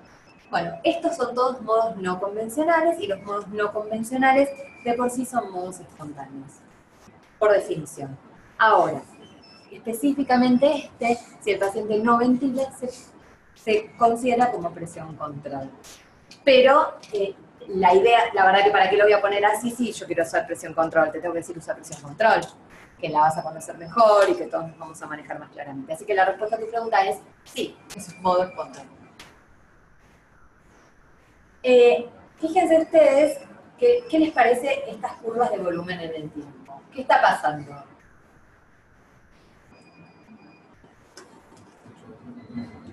Gran variabilidad, ¿acordamos? Fíjense, este BT, que no tiene nada que ver con este en realidad como no expiró, se suma este. Esta es una clase de asincronías puras, ¿o no? La verdad que yo miro esto y digo, Marina, acomodalo, no sé, haces algo. Esta es un poco la contrapartida de la APRB, ¿no? La BILI. Esto de volúmenes injuriantes, porque la realidad es que el paciente al ventilar en espontáneo en 2 niveles de presión diferentes, maneja BTs diferentes, y esto es muy responsable de la BILI. Por eso es que de a poquito se ha empezado a dejar de usar. Lo damos porque en algunas unidades todavía se utiliza. La indicación de este modo tiene que ver estrictamente en pacientes que están saliendo del distrés y que todavía no necesitan niveles de CPAP elevados, pero que ya logran algo de ventilación espontánea. Se le han hecho un montón de ajustes a este modo ventilatorio, como ser agregarle presión de soporte en cada uno de estos 2 niveles, simplemente para que el paciente esté más confortable y tenga algo de presión de soporte y no esté en CPAP. Y lo otro es sincronizar, es decir, antes, supongamos que el paciente quería ciclar, como está en CPAP, cicla cuando quiere, a su fase expiratoria, y en ese momento le aumentaba la presión del ventilador porque se le terminaba el tiempo de presión baja. Eso era incomodísimo, porque el paciente quiere sacar el aire, entonces supongamos que tiene 5 de CPAP y va a ir a 15 de CPAP. Entonces, en lugar de sacar el aire, el respirador le manda 10 centímetros más de agua. Eso era muy desconfortante. A partir de eso, es que se inventó esto de sincronizarlo. Es decir, si dentro del 25% del tiempo que tienen cada uno de los niveles, el paciente quiere ciclar, el respirador le permita y le deja cambiar la presión. Un detalle. La idea de estos modos también es que ustedes piensen, ¿no? Acá repasamos ciclado, repasamos presiones, repasamos otras cosas. Estos son todos los beneficios que nuevamente, todos los beneficios que ustedes van a ver de estos modos derivan de la ventilación espontánea. Estos son otros ejemplos. La evidencia, como les decía, es muy, muy escasa. El trabajo de Maxwell que está citado ahí, en pacientes con trauma, no mostró diferencias con una ventilación protectiva, con lo cual B-level, APRB, depende de cómo... acá les quería mostrarles otra diferencia que está en una gráfica. Cuando uno dice APRB, el tiempo inspiratorio es mucho más largo que el tiempo expiratorio, si es que lo podemos considerar así. Si no les digo más adecuadamente, el tiempo de high o el tiempo de presión elevada es más largo que el tiempo de low. Eso era recontra molesto para el paciente, entonces sale BPAP, que en realidad los dos tiempos son más parecidos. Igualmente esto uno lo puede setear. Hasta acá, APRB, poca onda. Vamos a la IVAPS, o AVAPS, o ventilación asegurada por presión. ¿Qué es el AVAPS? Y les empiezo por el final. ¿Con qué pacientes se usa? El AVAPS se usa mucho con los pacientes neuromusculares. Los pacientes neuromusculares, inicialmente, cuando reciben ventilación mecánica por presión, digamos. Lo que nosotros conocemos como el BPAP, que es una marca comercial. 2 niveles de presión, ¿no? Presión de soporte y PIP, o IPAP, IPAP, como quieran, depende del dispositivo. Pero en los pacientes neuromusculares que, ante la presencia de secreciones, hacen una caída brusca del volumen tidal y todas las consecuencias de esto, se les asegura el volumen. Entonces, ¿qué hace el ventilador? Empieza a aumentar la presión si cae el volumen tidal. Perdón, ¿qué hace este ventilador? Cambia la curva de volumen, eso es otro. Cambia la curva de volumen para meter ese cachito de volumen. Entonces acaba la gráfica. El paciente está ventilado en presión, pero acá, en la mitad del tiempo inspiratorio, lo que calcula el respirador es decir, no va a llegar a meter la cantidad de volumen que yo tengo seteado. Suponte 400 mililitros. Pongamos que llegó hasta acá y metió 100 nada más. Entonces, ¿qué hace? Le cambia la curva de desacelerada a curva cuadrada, característica de volumen control, y le mete el cachito de volumen que le falta. Y nuevamente ahí ustedes tienen que levantar la mano de forma violenta y decirme, Marina, esto es lo más asincrónico, vos estás con curva desacelerada y yo paso a curva cuadrada. Sí, lo que pasa es que en los pacientes neuromusculares esto tiene muy poco impacto. Vos al paciente neuromuscular le podés poner 40 de presión inspiratoria, 2 de PIP, 5 de flujo, un trigger más, no les importa nada. ¿Por qué? Porque ellos en realidad lo único que necesitan es volumen, no les importa mucho cómo viene. No tienen asincronías de flujo, que son las asincronías más comunes en las personas que ventilan espontáneamente. ¿Está ese concepto? Así que este es el AVAPS, dispara en mandatoria o por el paciente, limitada por presión o cuando cambia la curva por volumen, ciclada por flujo, en principio, digo, porque si tiene las presiones adecuadas y mete el volumen que yo le seteé, en realidad no va a cambiar. Entonces va a ciclar por flujo como cualquier presión control o liberador.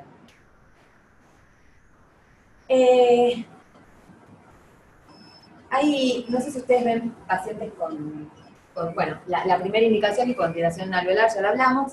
Los pacientes con síndrome hipoventilación obesidad, que son aquellos no solo que tienen las apneas del sueño, sino que aparte hacen hipercapnia, ese es este grupo. Estos pacientes suelen beneficiarse de este modo. Y hay un estudio muy chiquitito, se los cuento porque la realidad es que es raro, que son pacientes EPOC muy, muy severos que llegaron a la guardia con el Glasgow muy bajito. Donde uno, la verdad que está en este intríngulis de tengo que intubarlo y darle ventilación mecánica invasiva, o la verdad que me la juego porque es un EPOC que viene habitualmente y que ya le ha pasado otras veces e intento con la ventilación no invasiva. Bueno, y estos pacientes la verdad es que al estar tan sedados pueden tener caída del volumen tidal. Cuando uno lo pone, 2 niveles de presión control o bilevel. Y en este estudio, un estudio francés, lo que encontraron es que aquellos pacientes que les pusieron esto de LAVATS, en realidad recuperaron más rápido el Glasgow. Las diferencias, a pesar de todas esas P, con todos esos ceros ridículos que tiene ahí, las diferencias pueden ser estadísticamente significativas, no son clínicamente significativas. Desde mi perspectiva, eso es algo que podamos juzgar entre todos, pero la verdad que a las 3 horas vos tengas 14 o 12 de Glasgow, a mí me da igual. A mí lo que me importa es que superes los 8 para no tener que intubarte y que toleres la ventilación no invasiva, ¿no?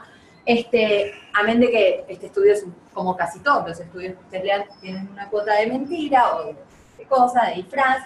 Lo interesante es que este puede ser un modo ventilatorio en estos pacientes, ¿no?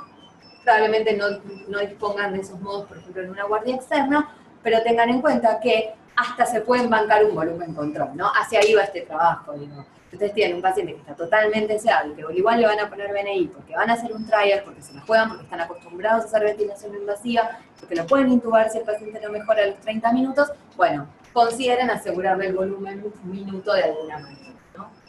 Ese es un poco el objetivo que les quería transmitir. Volumen soporte. ¿Alguien usa este modo? Este lo van a leer en su casa. Vamos a ver PRS, este es. ¿Alguien tiene Drager? No puede ser. Ah, me estás escondiendo la mano, es habitual. No, ni pedo, no. ¿Qué es el autoflow entonces?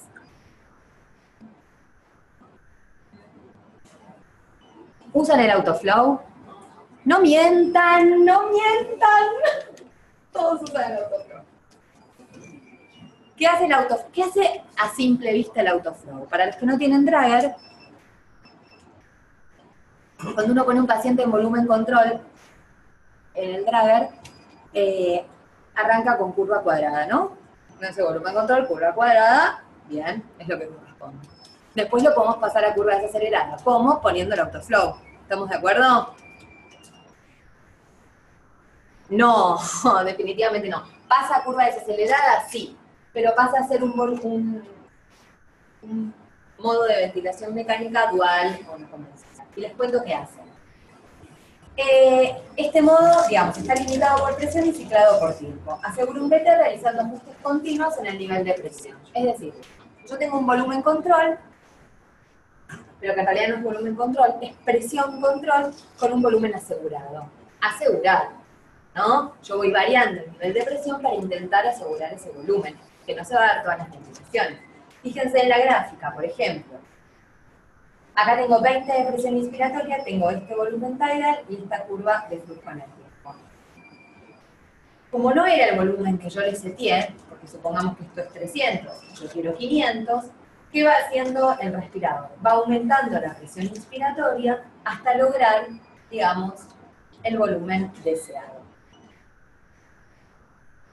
Esto en principio parece interesante, ¿no? Porque uno dice, bueno, la realidad es que es interesante pensar que el paciente puede empezar a hacer esfuerzo, entonces parte de esa presión la hace el paciente y el respirador empieza a no hacerla porque el volumen está asegurado. ¿Me siguen? No arranco de vuelta, ¿eh? Y esta es la forma en la que funciona. Aumenta 5 centímetros de agua hasta la presión pico y no mucho más. Pero ¿qué puede? Este es otro ejemplo. Fíjense, si no hay esfuerzo del paciente, lo que les contaba antes. El respirador manda 0 presión y tiene manda esta presión, tiene esta cantidad de volumen y esta es la curva de flujo. En la medida que el paciente empieza a hacer esfuerzo, está para arriba, pero podría ser para abajo, para que seamos intuitivos, aumenta la cantidad de volumen. Entonces, ¿qué hace el ventilador? Le baja la presión. Y esto es muy, muy, muy peligroso si yo no sé qué está sucediendo. ¿Por qué? Porque yo supongamos que pienso que en realidad yo pongo al paciente en volumen control, que es lo que pasa en el Drager, y lo paso a autoflow, y lo que pasa es a curva desacelerada. Porque en realidad no es que pasa a curva desacelerada, pasa a presión control. El volumen ya no está asegurado, a pesar que se llame con volumen asegurado. ¿Por qué? Porque va a variar todo el tiempo. Y si yo lo que quiero es un paciente con distrés, y yo lo que quiero es que tenga un volumen asegurado, no lo estoy asegurando. No es una modalidad de volumen, es una modalidad de presión en la que va cambiando la presión de acuerdo al output de volumen. ¿Queda claro? Y esto de aumentar la presión, disminuir la presión inspiratoria en la medida que el paciente hace el esfuerzo, también puede ser grave. Porque por ahí el paciente está haciendo esfuerzo porque está peor, no porque está mejor. Porque tiene fiebre, porque es una atelectasia, porque es un neumotórax. Y entonces el ventilador, si es un neumotórax, sería una buena opción. Pero todas las demás, el ventilador, ante el aumento de demanda ventilatoria del paciente, le disminuye las presiones. Y eso no parece una buena opción. Si lo miramos desde la transpulmonar, por ahí sí. Pero bueno. Entonces esto, la verdad que, si lo van a usar, se puede usar, pero tienen que saber qué significa. Y el VT puede aumentar hasta un 150% para intentar mantener el volumen minuto. Si el VT se queda demasiado alto, la presión de soporte no va a ser disminuida y retrasa el winning, si es que lo miramos con un método de winning, que no lo es. Esto que les decía, que si el paciente incrementa el esfuerzo, le va a hacer disminuir, le va a bajar la presión inspiratoria o la presión de soporte, y esto es una complicación. Y no hay evidencia de que sustente su utilización. Ni se ilusionen, no hay nada, y no hay ni un barcito en la SATI, ¿entendés, Mónica? Ni un barcito acá, un barcito, pero acá adentro, una casilla, una chiquita, un cachito, nada. ¿Alguien usó nada? No, nadie usó nada. Yo tampoco. Pero vi una vez. Vi una vez. ¿Qué es interesante de nada? Nuevamente el concepto teórico. El concepto teórico es muy interesante. Nosotros lo que hacemos hoy por hoy es ventilar al paciente conectando, digamos, el sistema neumático, conectando ni siquiera, un sistema de flujo y presión al respirador. Nada te propone que conectes directamente el diafragma al respirador, ¿no? Como concepto. Y lo ideal sería conectar el sistema respiratorio, el sistema neurológico al respirador. De esa manera no tendríamos sincronías, no tendríamos dudas de lo que quiere el sistema respiratorio, ¿no? A partir del sistema nervioso central. Todos los receptores que ven acá, receptores de estiramiento en las articulaciones, receptores musculares, los quimioreceptores de carótida, los periféricos, los receptores centrales, también químicos del bulbo, bueno, todos receptores de estiramiento en el pulmón, todos estos receptores en realidad participan en la modulación de la respuesta del EDI. ¿Qué es EDI? EDI no es más que la contracción del diafragma, se los resumo, es el estímulo diafragmático. ¿Se acuerdan cuando vieron contracción muscular, la despolarización, el proceso de despolarización que se da para después de la contracción? Bueno, no es más que eso. Nada, lo que hace es proveer asistencia y proporciona el esfuerzo del paciente. Lo que dice es, bueno, vamos a poner un catéter nasogástrico con 9 electrodos en el tercio distal del esófago, que por otra parte sirve para la alimentación y también es carísimo y también es descartable, y de esa manera el diafragma, vamos a intentar captar esta despolarización del diafragma, la vamos a transmitir y lo único que va a hacer el ventilador es incrementar, digamos, esa señal, y de esa manera va a presurizar la vía aérea. ¿Está bien? Ese es el concepto. El ventilador actúa como un músculo bajo un control neural. Entonces lo que yo voy a setear es presión, que es EDI por el nivel de NAVA. En realidad yo lo único que seteo es el nivel de NAVA. El nivel de NAVA es un nivel de asistencia. Yo, bueno, quiero que el paciente esté más o menos asistido de acuerdo al momento de la ventilación mecánica en el que sea. Dijimos que EDI es una señal que se observa en microvolt, es la señal eléctrica del diafragma, y el nivel de NAVA es en centímetros de agua por microvolt. Como si fuese presión, ¿no? Presión por la señal eléctrica. ¿Y cuál es la gran, digamos, ventaja de utilizar estos modos? Tiene que ver fundamentalmente con la sincronía paciente-ventilador. Entonces no vamos a tener alteraciones, por ejemplo, ni de trigger, ni de ciclado, salvo, bueno, que haya ruido en la señal, pero si no, esto va a ir sencillamente. El ciclado es una caída del 40 al 70% del pico del EDI, que es lo mismo que decir que del pico, ¿no? Del pico de la despolarización del diafragma. Una de las cosas que evita NAVA frente a modalidades como presión de soporte son los esfuerzos inefectivos, porque en realidad, si no hay esfuerzo del diafragma, no hay ninguna otra señal que va a modular la ventilación mecánica, solo el esfuerzo del diafragma. Entonces, si por ejemplo se mueve la tubuladura o hay agua en la tubuladura o cualquier cosa que pueda generar un esfuerzo inefectivo, todo eso está bypaseado por la comunicación directa entre el diafragma y la ventilación mecánica. Y lo mismo cuando el paciente no tenga actividad, NAVA tampoco va a tener actividad, y si la tiene, es actividad, digamos, mecánica. Las indicaciones de NAVA, en realidad todos los pacientes podrían ventilarse con NAVA. Hay millones de estudios en pediatría, estudios fisiológicos que comparan con presión de soporte. En Winning, en sueño, ¿por qué? Porque en el sueño, les resumo rápidamente, tenemos tiempo. Es interesante la ventilación mecánica durante el sueño. Al principio, la idea era que todos los pacientes tienen que dormir en ventilación mecánica controlada, porque eso asegura un volumen tidal, asegura una frecuencia, los pacientes no van a hipoventilar durante la noche.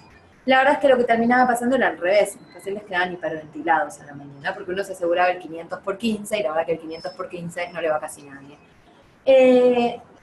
Entonces dijeron, vamos a ponerlos en soporte. Y la verdad que los ponían en soporte, y lo que pasaba es que bajaban tanto los requerimientos durante la noche, ustedes saben que los tiempos inspiratorios se alargan, la frecuencia respiratoria baja. A raíz de eso, los pacientes entraban en apnea y salía la ventilación de backup, 500/15. Eso los despertaba. Entonces los estudios fisiológicos dijeron, no, muchachos, presión de soporte tampoco, volvamos a volumen.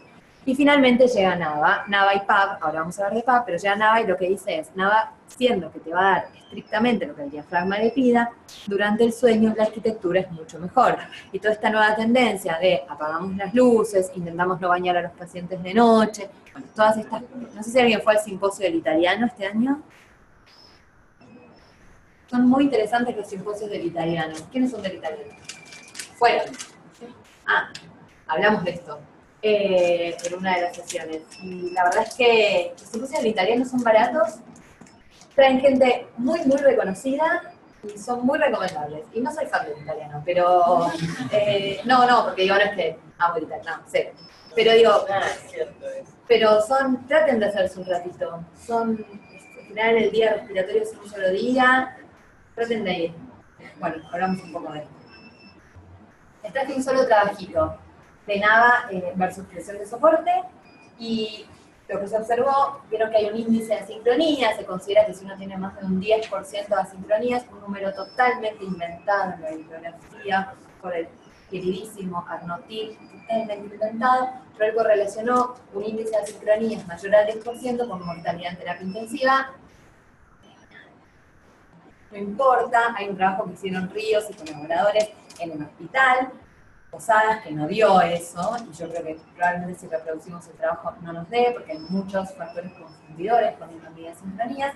El punto es que, aunque sea 10% o menos, uno no tiene que ir siempre al outcome de mortalidad, ¿no? Digamos, yo tengo un modo de ventilación mecánica que logra disminuir las asincronías, adelante. Digo, esto va a ser beneficioso, probablemente en términos de Winning, probablemente no sea cuantificable, pero sea interesante.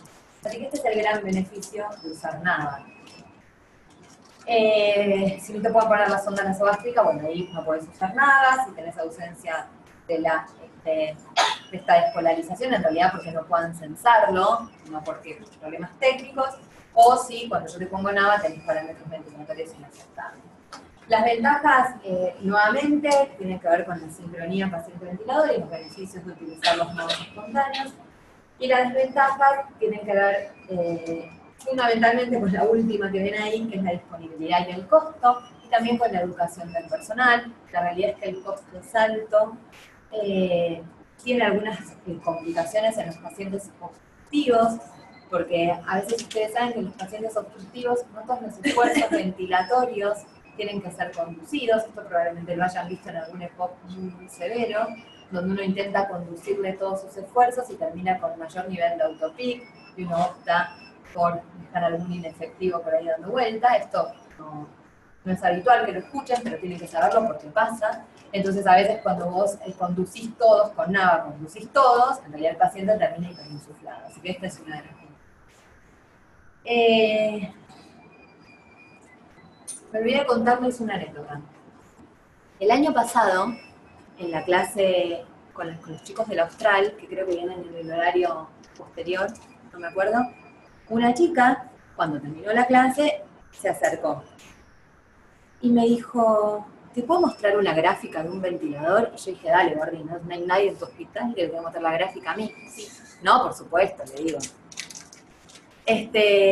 Y me la muestran. Y en realidad vos lo que veías era que, contame el paciente, 2 palabras, bueno, una paciente con una fibrosis pulmonar, de esas terminales, ventilada, estresada, bueno, dale, ¿qué más? ¿Viste? Macrista, ¿qué más le pasa? Me dice, no, nosotros la pusimos en volumen control y mirá lo que pasaba. Ustedes veían que ellas habían seteado los 300 dBT y la presión aumentaba hasta 40, 45. Me dice, mirá lo mal que andaba este respirador.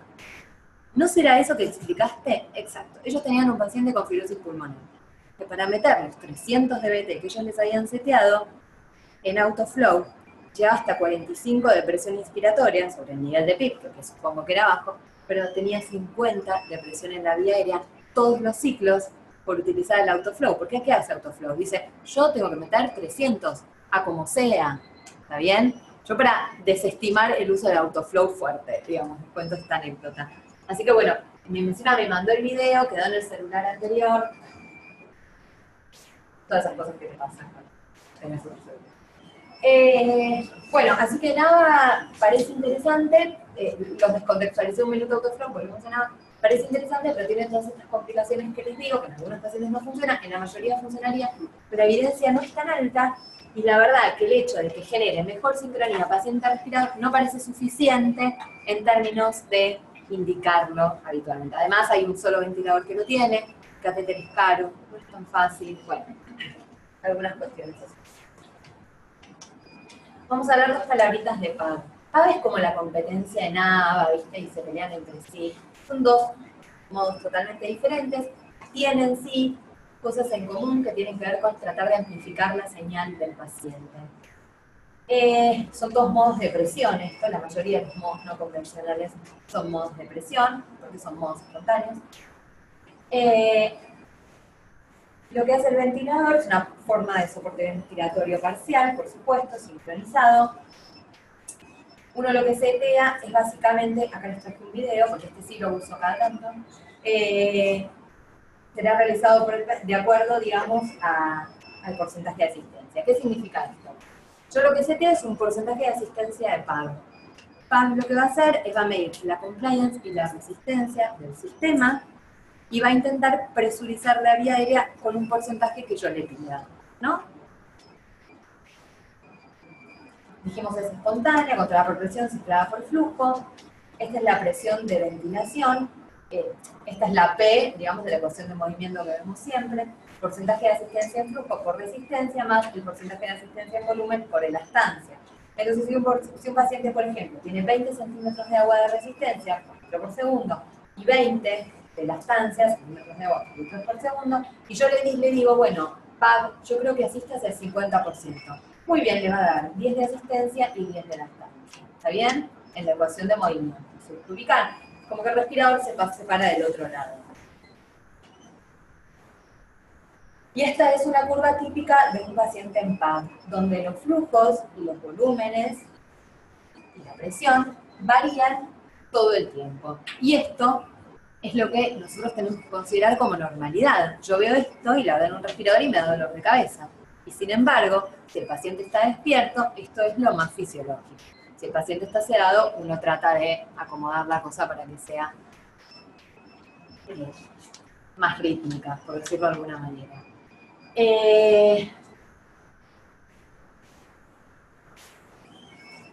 Cuando uno coloca, no va a poner PAB, en realidad pone el peso ideal del paciente, el tipo y diámetro de la vía aérea y el porcentaje de asistencia. Esto es como cuando siempre les digo que calcula compliance y resistencia del sistema, ¿no? Tiene en cuenta todo. A mayor esfuerzo, el respirador presuriza más. ¿Está claro? Es distinto de lo que veíamos antes. Algo mucho más fisiológico. Una pregunta. Sí. Que la compliance que calcula no es la compliance entendida como la habitual. A ver. podamos discutir esto. Te voy a mandar un artículo. Dale. Porque lo que hace son pausas inspiratorias seteadas cada cierto tiempo, creo que son 6 segundos, o 20, si no importa. Es aleatorio, que es lo más importante, no es cada tanto, es aleatorio. ¿Qué hace? A ver, los meto en la pregunta de él. Él lo que dice es, para calcular compliance, ¿qué hacemos? Una pausa inspiratoria, igualamos las presiones, ¿no? La ventilación, la presión alveolar con la presión en la vía aérea y medimos. ¿Para eso qué necesito? Que el paciente esté sedado, en condición sine qua non, en curva cuadrada, después la vía real es otra cosa, pero estrictamente es así.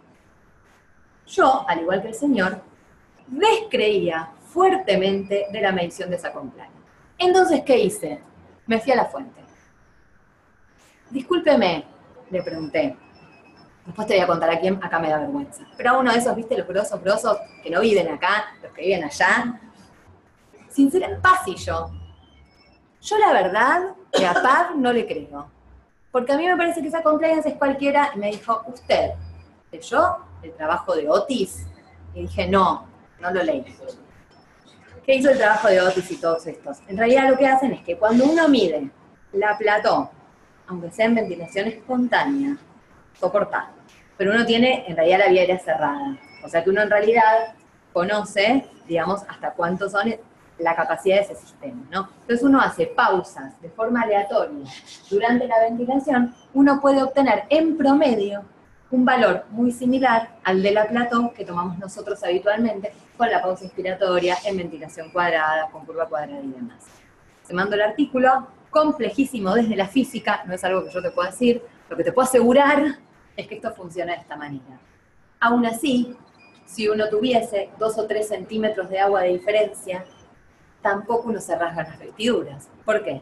Porque uno interpreta que el paciente en PAV es un paciente que de base puede ventilar espontáneamente y que yo lo que estoy mejorando es su sincronía. Entonces yo no voy a poner a un paciente estresado que le tengo que poner 5,1 mililitros por kilo de peso porque si no tiene 55 de plató y donde los 2 centímetros de agua me cambian. ¿Está bien? Yo lo estoy poniendo en un paciente que tiene la capacidad de ventilar espontáneamente. Por eso, siempre que uno analice una situación, cualquiera sea, tiene que contextualizarse en el paciente. Este no es un paciente que está sedado con ECMO. Este es un paciente que tiene la capacidad de ventilar espontáneamente. Donde probablemente, si existe esta diferencia que ellos dicen que no existe, tampoco sea tan relevante. ¿Vamos? PAV Plus, PAV y más, lo que hizo fue, antes uno tenía que calcular la compliance y la resistencia y meterla en PAV. Diseñaron un soft donde dijeron la verdad que los médicos y los kinesiólogos son todos unos burros, nadie lo usa porque nadie sabe calcular la compliance y la resistencia, razón por la cual, si las vamos a calcular nosotros, no se haga ningún problema, aprieten PAV y ventilen. Y aún así no lo hacemos. Bueno, yo intenté, chicos, no sé. Ay, la puta madre. De vuelta, es muy fácil. No, Empezamos de vuelta. No. No. Quiero de donde había. Y pasar la señal, ¿no? Sí, ya sé, Mónica. Sí. Es una paja. Bueno, igual para. Vamos a ir a. No, pero se apaga solo. ¿Cómo se apaga solo? No, ahora la apagué yo. Ah. Ya ahí era el último slide. No, ni en pedo. Y entonces. Bueno, ahí vamos. Vamos a mirar el video, Mónica. No. Vuelvo. Esto es PAV, ¿no? Indicás el diámetro del tubo, si es tubo o traqueostomía, el BT inspirado máximo que vas a tolerar,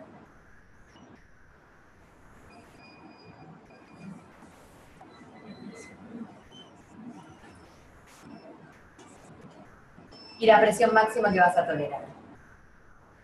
El criterio de ciclado es siempre el mismo. ¿Vieron esto? Esta es la pausa. ¿La vieron ahí? Esto es presión en el tiempo, que es la única gráfica que van a ver en PAV. Y acá tienen el monitoreo que ahora va a aparecer un poquito más grande. La autopip, la resistencia de la vía aérea y la compliance según PAV. Uno tiene que mantenerse, estos son todos los valores que uno miraría, ¿no? ¿Qué tiempo inspiratorio tiene? Porque no ve nada en PAV, ¿vieron? Es una curva de presión en el tiempo y acomodarse. Bueno, ¿qué presión de film? Entonces, bueno, entonces me estará entregando más o menos 10 centímetros de agua, si tiene 5 de PIP, 8 centímetros de agua. Yo le había puesto 50% de soporte, es decir, le había trasladado la mitad del trabajo respiratorio al paciente. ¿Ven esta banda de trabajo respiratorio?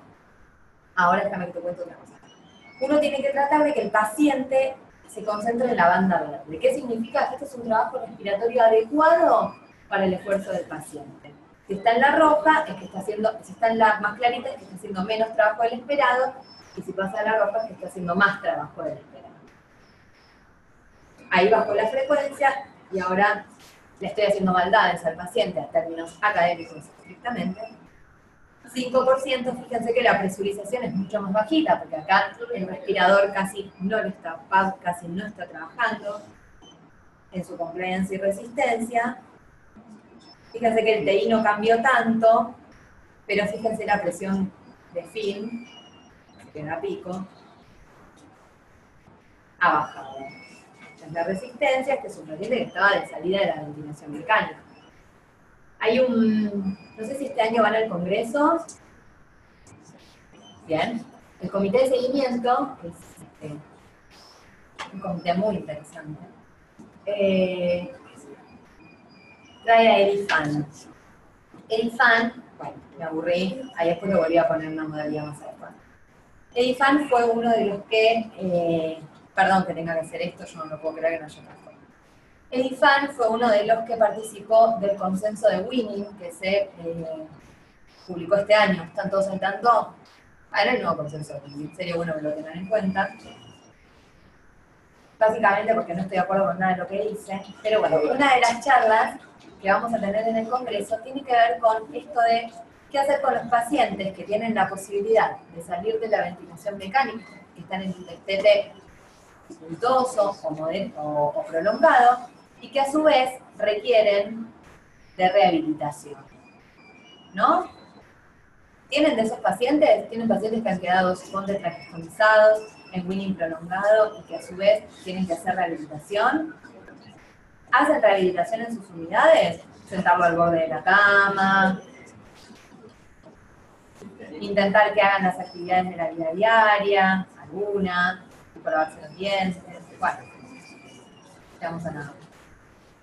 Cuando uno tiene un paciente que no puede, armamos un PROCON para el Congreso, de paso los invito con Erifan, donde vamos a hablar de qué tenemos que privilegiar en estos pacientes. Son pacientes que probablemente, se aburran, que probablemente no toleren ventilar solos y a su vez hacer la rehabilitación. Es decir, que yo lo siento al borde de la cama y el tipo tiene 45 de frecuencia respiratoria durante un rato y lo mejora, el costo energético que le genera la rehabilitación sea alto.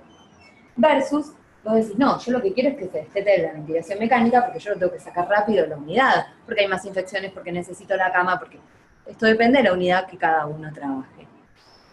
Este es el PROCON, ¿no? ¿Qué tenemos que privilegiar? ¿El Winning o la rehabilitación?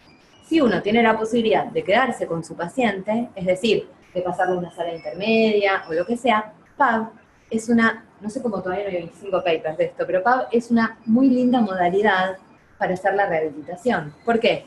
Porque en realidad en la medida que el paciente tenga más esfuerzo, porque suponte está haciendo algunos ejercicios de cuádriceps, piensen en paciente traqueostomizado, con Winning, ¿no? Estoy hablando de ese paciente, que quedó con debilidad asociada, debilidad adquirida en terapia intensiva y demás. PAV podría ser una modalidad muy interesante para ese paciente durante la rehabilitación. Digo, si alguno tiene un Puritan Bennett 840 y además tiene la posibilidad de tener estos pacientes, puede probar este modo. Bueno, hay varios estudios y entre ellos se comparó PAV con tubo en tape y presión de soporte como técnica de Winning también, ¿no? Y lo más interesante es que no mostraron diferencias significativas en casi ninguno de los outcomes que se dicen duros, y solamente una disminución en el tiempo, digamos, hasta la primera prueba de ventilación espontánea, que es un poco lo que hablábamos con el fondo, que en realidad uno, para poner un paciente en tubo en T, quizás le da un poco más de escosor, sin embargo, fácilmente uno pone un paciente en soporte o en PAV.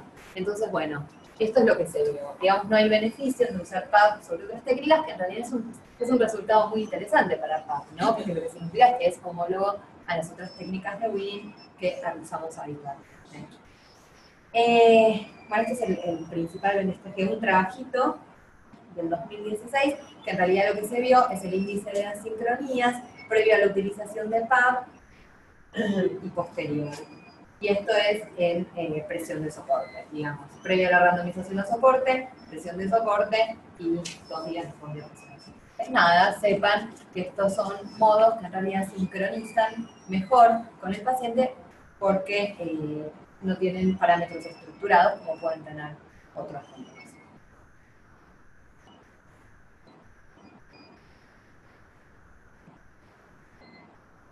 Bueno, esta comparación con nada, les puse la diapositiva porque está en todos lados, la pueden leer en casa desde mi perspectiva estudiar. Muy bien, nos quedan 2 modos, queda poco, fuerza, energía. Compensación automática del tubo. Levante la mano y usa compensación automática del tubo. Cualquiera, chicos. Me voy a desasnar de todas esas cosas que usan. Me olvidé de contar. También en PAB se tomaron el trabajo de medirles, que es muy interesante, porque uno descree, y eso es lo bueno de la terapia. Yo, de lo que me muestran, yo descreo. A mí me trajeron las cánulas de alto flujo, yo me vivo peleando con Emiliano, porque Emiliano ama las cánulas de alto flujo y yo soy súper selecta en los pacientes que la utilizan. Yo perfectamente BNI. ¿Sí que pretenden? Bueno, pero es menos invasivo y como voy a pediatría, y viste que los pediatras es tipo, la cánula de alto flujo es la verdad que no me queda otra que usarla. Y la uso y la verdad que en algunos pacientes funciona, pero con PAV me pasó lo mismo. Yo descreía fuerte de PAV. Por eso es que me fui a leer un poco más y pregunté y demás. Fui a un trabajito donde les midieron el trabajo respiratorio con balón esofágico a los pacientes en PAV. Y dio valores muy similares a esa, vieron que les mostré el trabajo respiratorio en verde, en rojo y en azul, muy similares a los que medía ese soft. Así que, si uno quiere hacer otras cosas, sepa que encima tiene un soft que mide trabajo respiratorio. La verdad que a mí eso me pareció como, wow, muy interesante. Digo, no tienen un balón esofágico los pacientes, ¿no? Porque si no lo mido yo. No tienen un balón esofágico. Muy bien, compensación automática del tubo. Otra de estas modos que vienen anexados a los ventiladores para poder venderlos. Aplicación de presión positiva proporcional al flujo. Lo que hace es en expiración, cae la presión a lo largo del tubo y es compensada por la compensación automática del tubo, ya que disminuye la resistencia expiratoria, ¿no? Entonces lo que está por detrás un poco de fisiopatológicamente de la compensación automática del tubo es decir, bueno, yo voy a poner un paciente a ventilar espontáneamente, pero probablemente ese tubo o esa traqueostomía hayan sufrido una disminución del calibre a partir de los días que estuvo ventilado, de acuerdo a el tipo de humidificación que haya utilizado, ¿no? Entonces, uno lo que setea en compensación, entonces la compensación automática del tubo dice, yo voy a presurizar en inspiración y voy a despresurizar en expiración de modo de ayudarte a que vos logres superar la prueba de ventilación espontánea sacándote la vía aérea artificial o compensándote la vía aérea artificial. Un criterio que si uno va a los trabajos de Shapiro, del 88, donde dice que en realidad cuando yo te pongo en tubo en T, la resistencia que te genera el tubo es muy similar a cuando te extubo por la resistencia de la vía aérea superior, ya que la vía aérea está edematizada, esto no tendría ninguna función. De todos modos está y se descuenta. Uno setea el tipo de vía aérea artificial, el diámetro y el porcentaje de compensación que uno quisiera tener. Vamos, Gordi, si lo vas a compensar, compensarlo entero. ¿Qué vas a compensar la mitad? Una estupidez. El objetivo de este modo, entonces, es disminuir el trabajo respiratorio y mejorar la sincronía en ventilación espontánea, que no sé qué es sincronía, pero... Muy bien. Estudios. Miren, positivos, algunos, negativos, muchos más. Hay pocas revisiones al respecto, en general uno cuando ya hay tanto, viste, la primera la revisión, se vuelve loco. Yo les traje solo uno, que obviamente lleva agua para mi molino, que lo que dice es, pusieron estos chinos queridos, pusieron a los pacientes en presión de soporte de 4 centímetros de agua a un grupo y en compensación automática del tubo al otro grupo. Y lo que vieron es que en realidad tanto la presión inspiratoria que generaban en uno y en otro grupo, pacientes ventilando espontáneamente, era la misma. Entonces, lo que concluyeron es que la compensación automática del tubo del 840, yo es la única que conozco, pero creo que hay otros, no sé si el Dragar también la tiene, provee un soporte ventilatorio que es menor o igual a 4 centímetros de agua. Con lo cual, poco éxito. Último modo, y los dejo irse. Smart Care. El Smart Care nace como... Sí, obvio. ¿Tiene alguna diferencia el TC con un CPAP, por ejemplo? Sí, es bien distinto, porque en realidad el CPAP mantiene una presión homogénea durante toda la ventilación espontánea, que es un nivel de PIB que vos tenés, ¿no? 5, 10, lo que sea. La compensación automática del tubo aumenta la presión en inspiración y disminuye la presión en expiración. Te ayuda más, digamos, durante. Si vos quisieras homologarlo a algo, esa presión de soporte. Porque en realidad no tengo la sacada de la disminución de la presión durante la expiración, pero tengo la presurización en inspiración, que parece más interesante en términos de compensar el trabajo. Si yo sé que el paciente tiene, yo soy la kinesióloga, lo aspiro y me doy cuenta que el tubo está tapizado, ese es el paciente que yo no voy a poner en tubo en T. Yo soy amiga de los tubos en T, de todo bien, soy de esa línea. La verdad que si tenés el tubo tapizado, yo no te voy a exponer a respirar por un tubo que encima si aumento el flujo, ustedes saben que la resistencia aumenta al cuadrado, es ridículo. Entonces ahí es donde podría tener una función. Todo el resto de las situaciones sería, aparte, encima no sabes exactamente qué presión está requiriendo. Si vos por lo menos usás soporte, decís, bueno, yo le doy 5 y me juego a que el tipo cuando lo extube no necesite esos 5. Ahora en compensación automática de tubo no sabes. Como es de acuerdo al diámetro y al flujo del paciente. Muy bien. Smart Care, como les decía, es un modo inteligente. Es inteligente porque toma un montón de decisiones todo el tiempo, que es un método de winning. Y la verdad es que hay muchas revisiones a favor de su uso en comparación al winning convencional, lo cual es tremendo. ¿Qué hace el Smart Care? Usa el capnógrafo, donde mide el tidal CO2, que todos acá saben que el tidal CO2 no es intercambiable con la presión arterial de CO2 en casi ningún escenario en ventilación mecánica, especialmente en aquellos con inhomogeneidad alveolar, háblense de los EPOC, o sea, imposible, no tiene nada que ver, y podrían tener alguna relación en los pacientes con pulmón normal. Pero bueno, estos muchachos consideran en tidal CO2, frecuencia respiratoria y BT. Y el Smart Care tiene 3 pasos. El primero adapta al paciente a una zona de comodidad respiratoria. Es decir, lo pone a 8 mililitros kilo, entre 6 y 8 mililitros kilo, con una frecuencia respiratoria menor de 24, creo que es, o 25, y con un tidal CO2 que de acuerdo a si el paciente la TURS es EPOC o no es EPOC, es de 45, creo que 55, hasta 55 no sé. Una vez que está en esta situación estable, una cantidad de minutos le empieza a bajar la presión de soporte. Creo que son 2 centímetros de agua, 3 cada media hora, y después de llegar entre 5 y 12 centímetros de agua, y esto de acuerdo nuevamente si tiene tubo o traqueostomía y a las características del paciente, si es obstructivo o no, le hace la prueba de ventilación espontánea en soporte. Y después de 45 minutos, 1 hora creo que es, te dice, Gordi, podés separarlo del otro lado. Y vos la verdad que estuviste viendo otros pacientes, apretaste el botón cuando llegaste, con parámetros de seguridad, con alarmas activas, porque si el paciente llegara, por ejemplo, a bajar su volumen tidal o aumentar la frecuencia respiratoria por encima de los niveles que el soft considera, es decir, vos no podés ir a tocar, te vuelve fantástico, te va a avisar y ni siquiera él le va a volver a aumentar el soporte. Por eso es que es un modo inteligente, que toma decisiones. Imagínense, chicos, leer esto para un kinesiólogo. Es una cosa peor que el macrismo. Bueno, el punto es que hay varias revisiones del Smart Care, ¿no? Y fíjense, la diferencia de las medias fue de 3 días que pueden ser entre 4 y 1, más o menos interpretan este ítem cuando uno hace las revisiones sistemáticas, pone todos los estudios, por ejemplo, estos eran pacientes con protocolo de winning versus Smart Care, ¿no? En unidades que tenían protocolos de winning.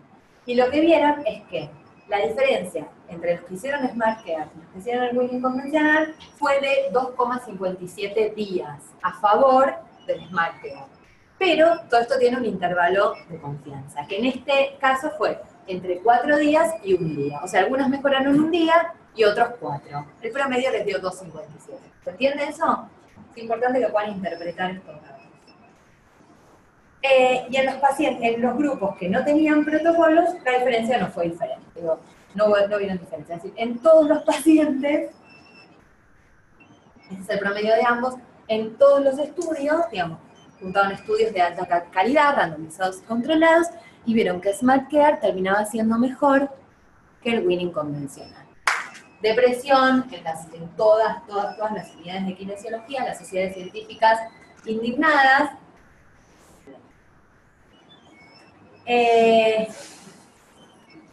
La conclusión de la revisión es que comparado con métodos no automáticos de destete, el Winning con SmartCare disminuye el tiempo de Winning, el tiempo a la extubación, aunque la calidad de la evidencia, bien, que siempre es baja, moderada, siempre se... Pero bueno, la verdad que la conclusión era terrible.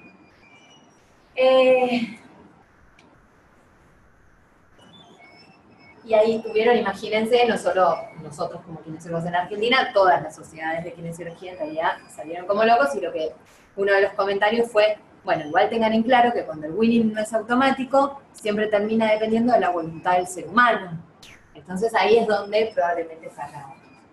Pero como ustedes saben, la alegría es brasilera, y el grupo de la Sociedad Brasilera de Kinesiólogos es tipo, bueno, como todo en Brasil, ¿viste? Esto es enorme, millones, son como 500.000, no sé el número, que son muchísimos.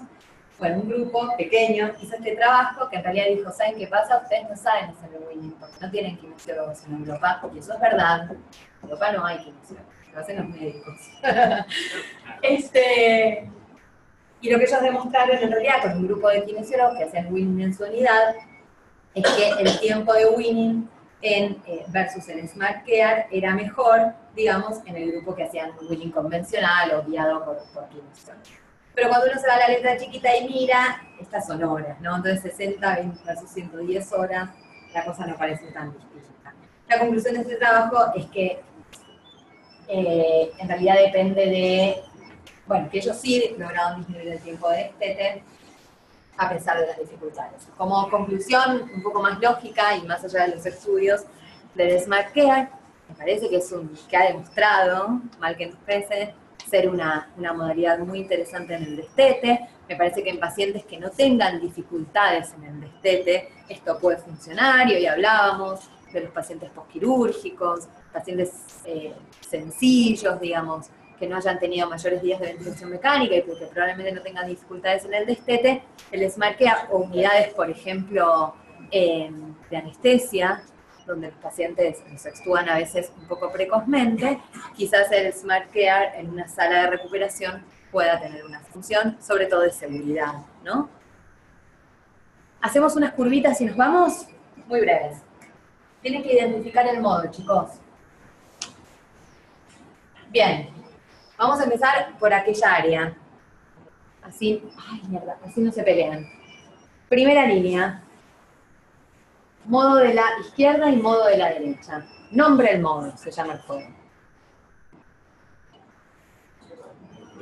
Solo ellos, ¿eh? Ok.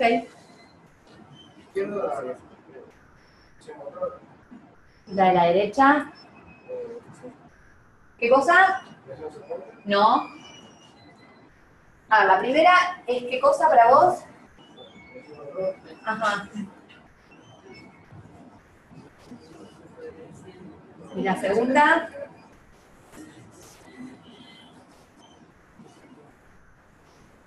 Ese grupo perdió. Vamos al grupo de atrás.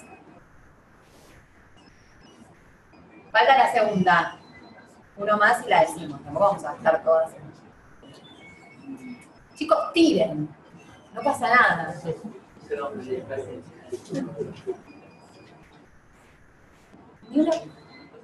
Ni una palabra te escucho contarle, sí cualquier cosa, no pasa nada. Mientras no digas ABAPS. No, pero yo digo desapareció soporte, digo. Dale, en serio. Bueno. ¿Alguien me puede decir, Marina, no vemos el trigger? Bueno, chicos, pero no es... Bueno, ¿cuál es la diferencia más importante? Él dijo presión control en la primera, lo cual estuvo perfecto. Y la diferencia entre presión control y volumen control con curva desacelerada tiene que ver estrictamente con la curva de flujo. Y la curva de presión. Son las dos que se identifican. La depresión, la curva de presión en el tiempo, de presión control, piensen esto. ¿Qué le digo al respirador? Mande la presión, manténgala un tiempo y saque la presión. Y eso es lo que hace. Fíjense que es bien cuadradita. Esa es la curva de presión en el tiempo. Mientras que la de volumen es, va entrando el volumen, no va entrando la presión, va entrando el volumen que genera una presión, por eso la curva es un poquito más, menos cuadrada, es más ascendente. ¿Está bien? Curva de examen, se acabo de tirar. Vamos al grupo, tercer grupo. ¿Qué cambió? ¿Qué modo es? ¿Y qué cambió entre el A, el B y el C? ¿Más fácil?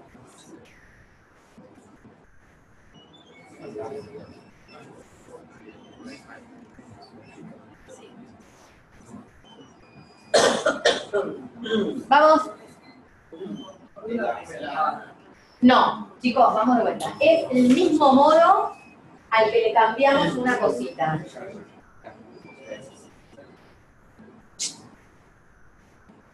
Pasamos al grupo de atrás. 0, 0. Vamos. Boludearon toda la clase íntegra. Acá el pedo 2 horas. Chicas, del fondo. Vamos a hacer un stop y vamos a pensar entre todos. Un verde, ¿vieron que es diferente? Ahí, ahí y ahí. ¿Qué podría ser? El rise time. ¿Y el rise time en qué modalidades está? En presión de soporte y en algunos en presión control. Este es un rise time más bajo, más alto y más alto. ¿Sí?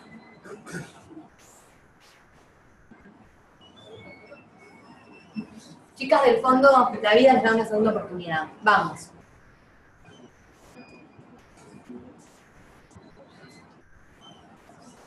Vamos, les traje un video, loco. Sometí a un paciente. Esto es pago. Muy bien. Fíjense que la presión en cada una es diferente. Cambia la presión, el criterio de ciclado es el mismo, pero cambia la presión y por ende el volumen en cada una de las respiraciones. Chicos de acá de la primera línea. Mismo modo, con algunas diferencias entre el primero y el segundo. Primero identificamos el modo.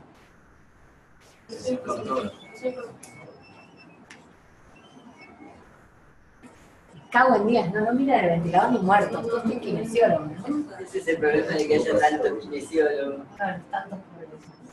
¿Qué es esto? Ah, entonces, ustedes me podrán decir, puede ser presión control asistido controlado. Está bien. Entonces yo lo que les voy a preguntar, ¿son exactamente iguales todas estas curvas? No. Ahí me voy a ir a mirar el TI. ¿Y cuál es la diferencia entre esta y esta? El criterio de ciclado. Muy bien. ¿Esta qué porcentaje será más o menos? Y esta, beautiful. ¿Quedó?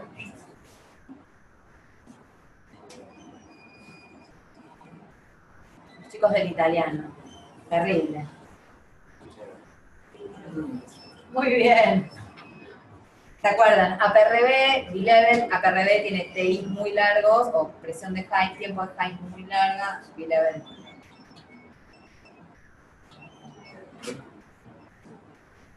El grupito ahí del chico de... ¿Vos? Sí, pa, perfecto, ¿no? Fíjense que si yo no les muestro la curva de presión, esto es todo lo que hace el paciente, ¿no? Todo esfuerzo del paciente. Muy bien, mejoramos al final, ¿eh? Mejoramos, es aquella línea boludión. Bueno, esto les cuento que es nada, porque no vimos gráficas, yo sé si los cuento, no se los voy a pedir. Bueno, estos somos algunos kinesiólogos de la clínica. No sé si me quieren preguntar algo. Veo que a ese grupo va a tener que quedarse. Se pueden quedar a la clase que sigue, es de 7 a 9, los invito personalmente. Para que repasen un poquito. No, es un chiste, es un chiste. La idea de mirar gráficas, nadie nunca va a mirar una gráfica para identificar un nodo. Pero es importante en el momento que no quiera ver la sincronía. Bueno, a vos te mando ese trabajito, a vos te mando el de cabello y nada más. ¿Listo? Chau.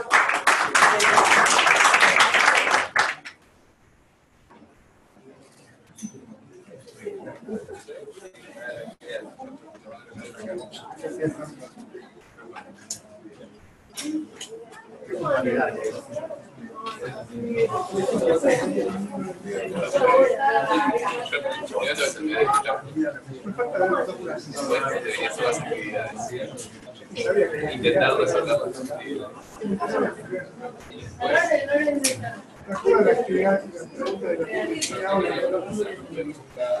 No, Marina, porque quedás excelente, te felicito. Muchas gracias, me encantó. Me encantó. Nos vemos. Porque es un tema, Es pero muy insoportable. bien, sí, pero muy bien explicado, muy bien explicado. Bueno. Me encantó. ¿Nos vemos allá o no? No, no voy a ir este año. Ah, no. Este año no voy. Bueno. El año que viene.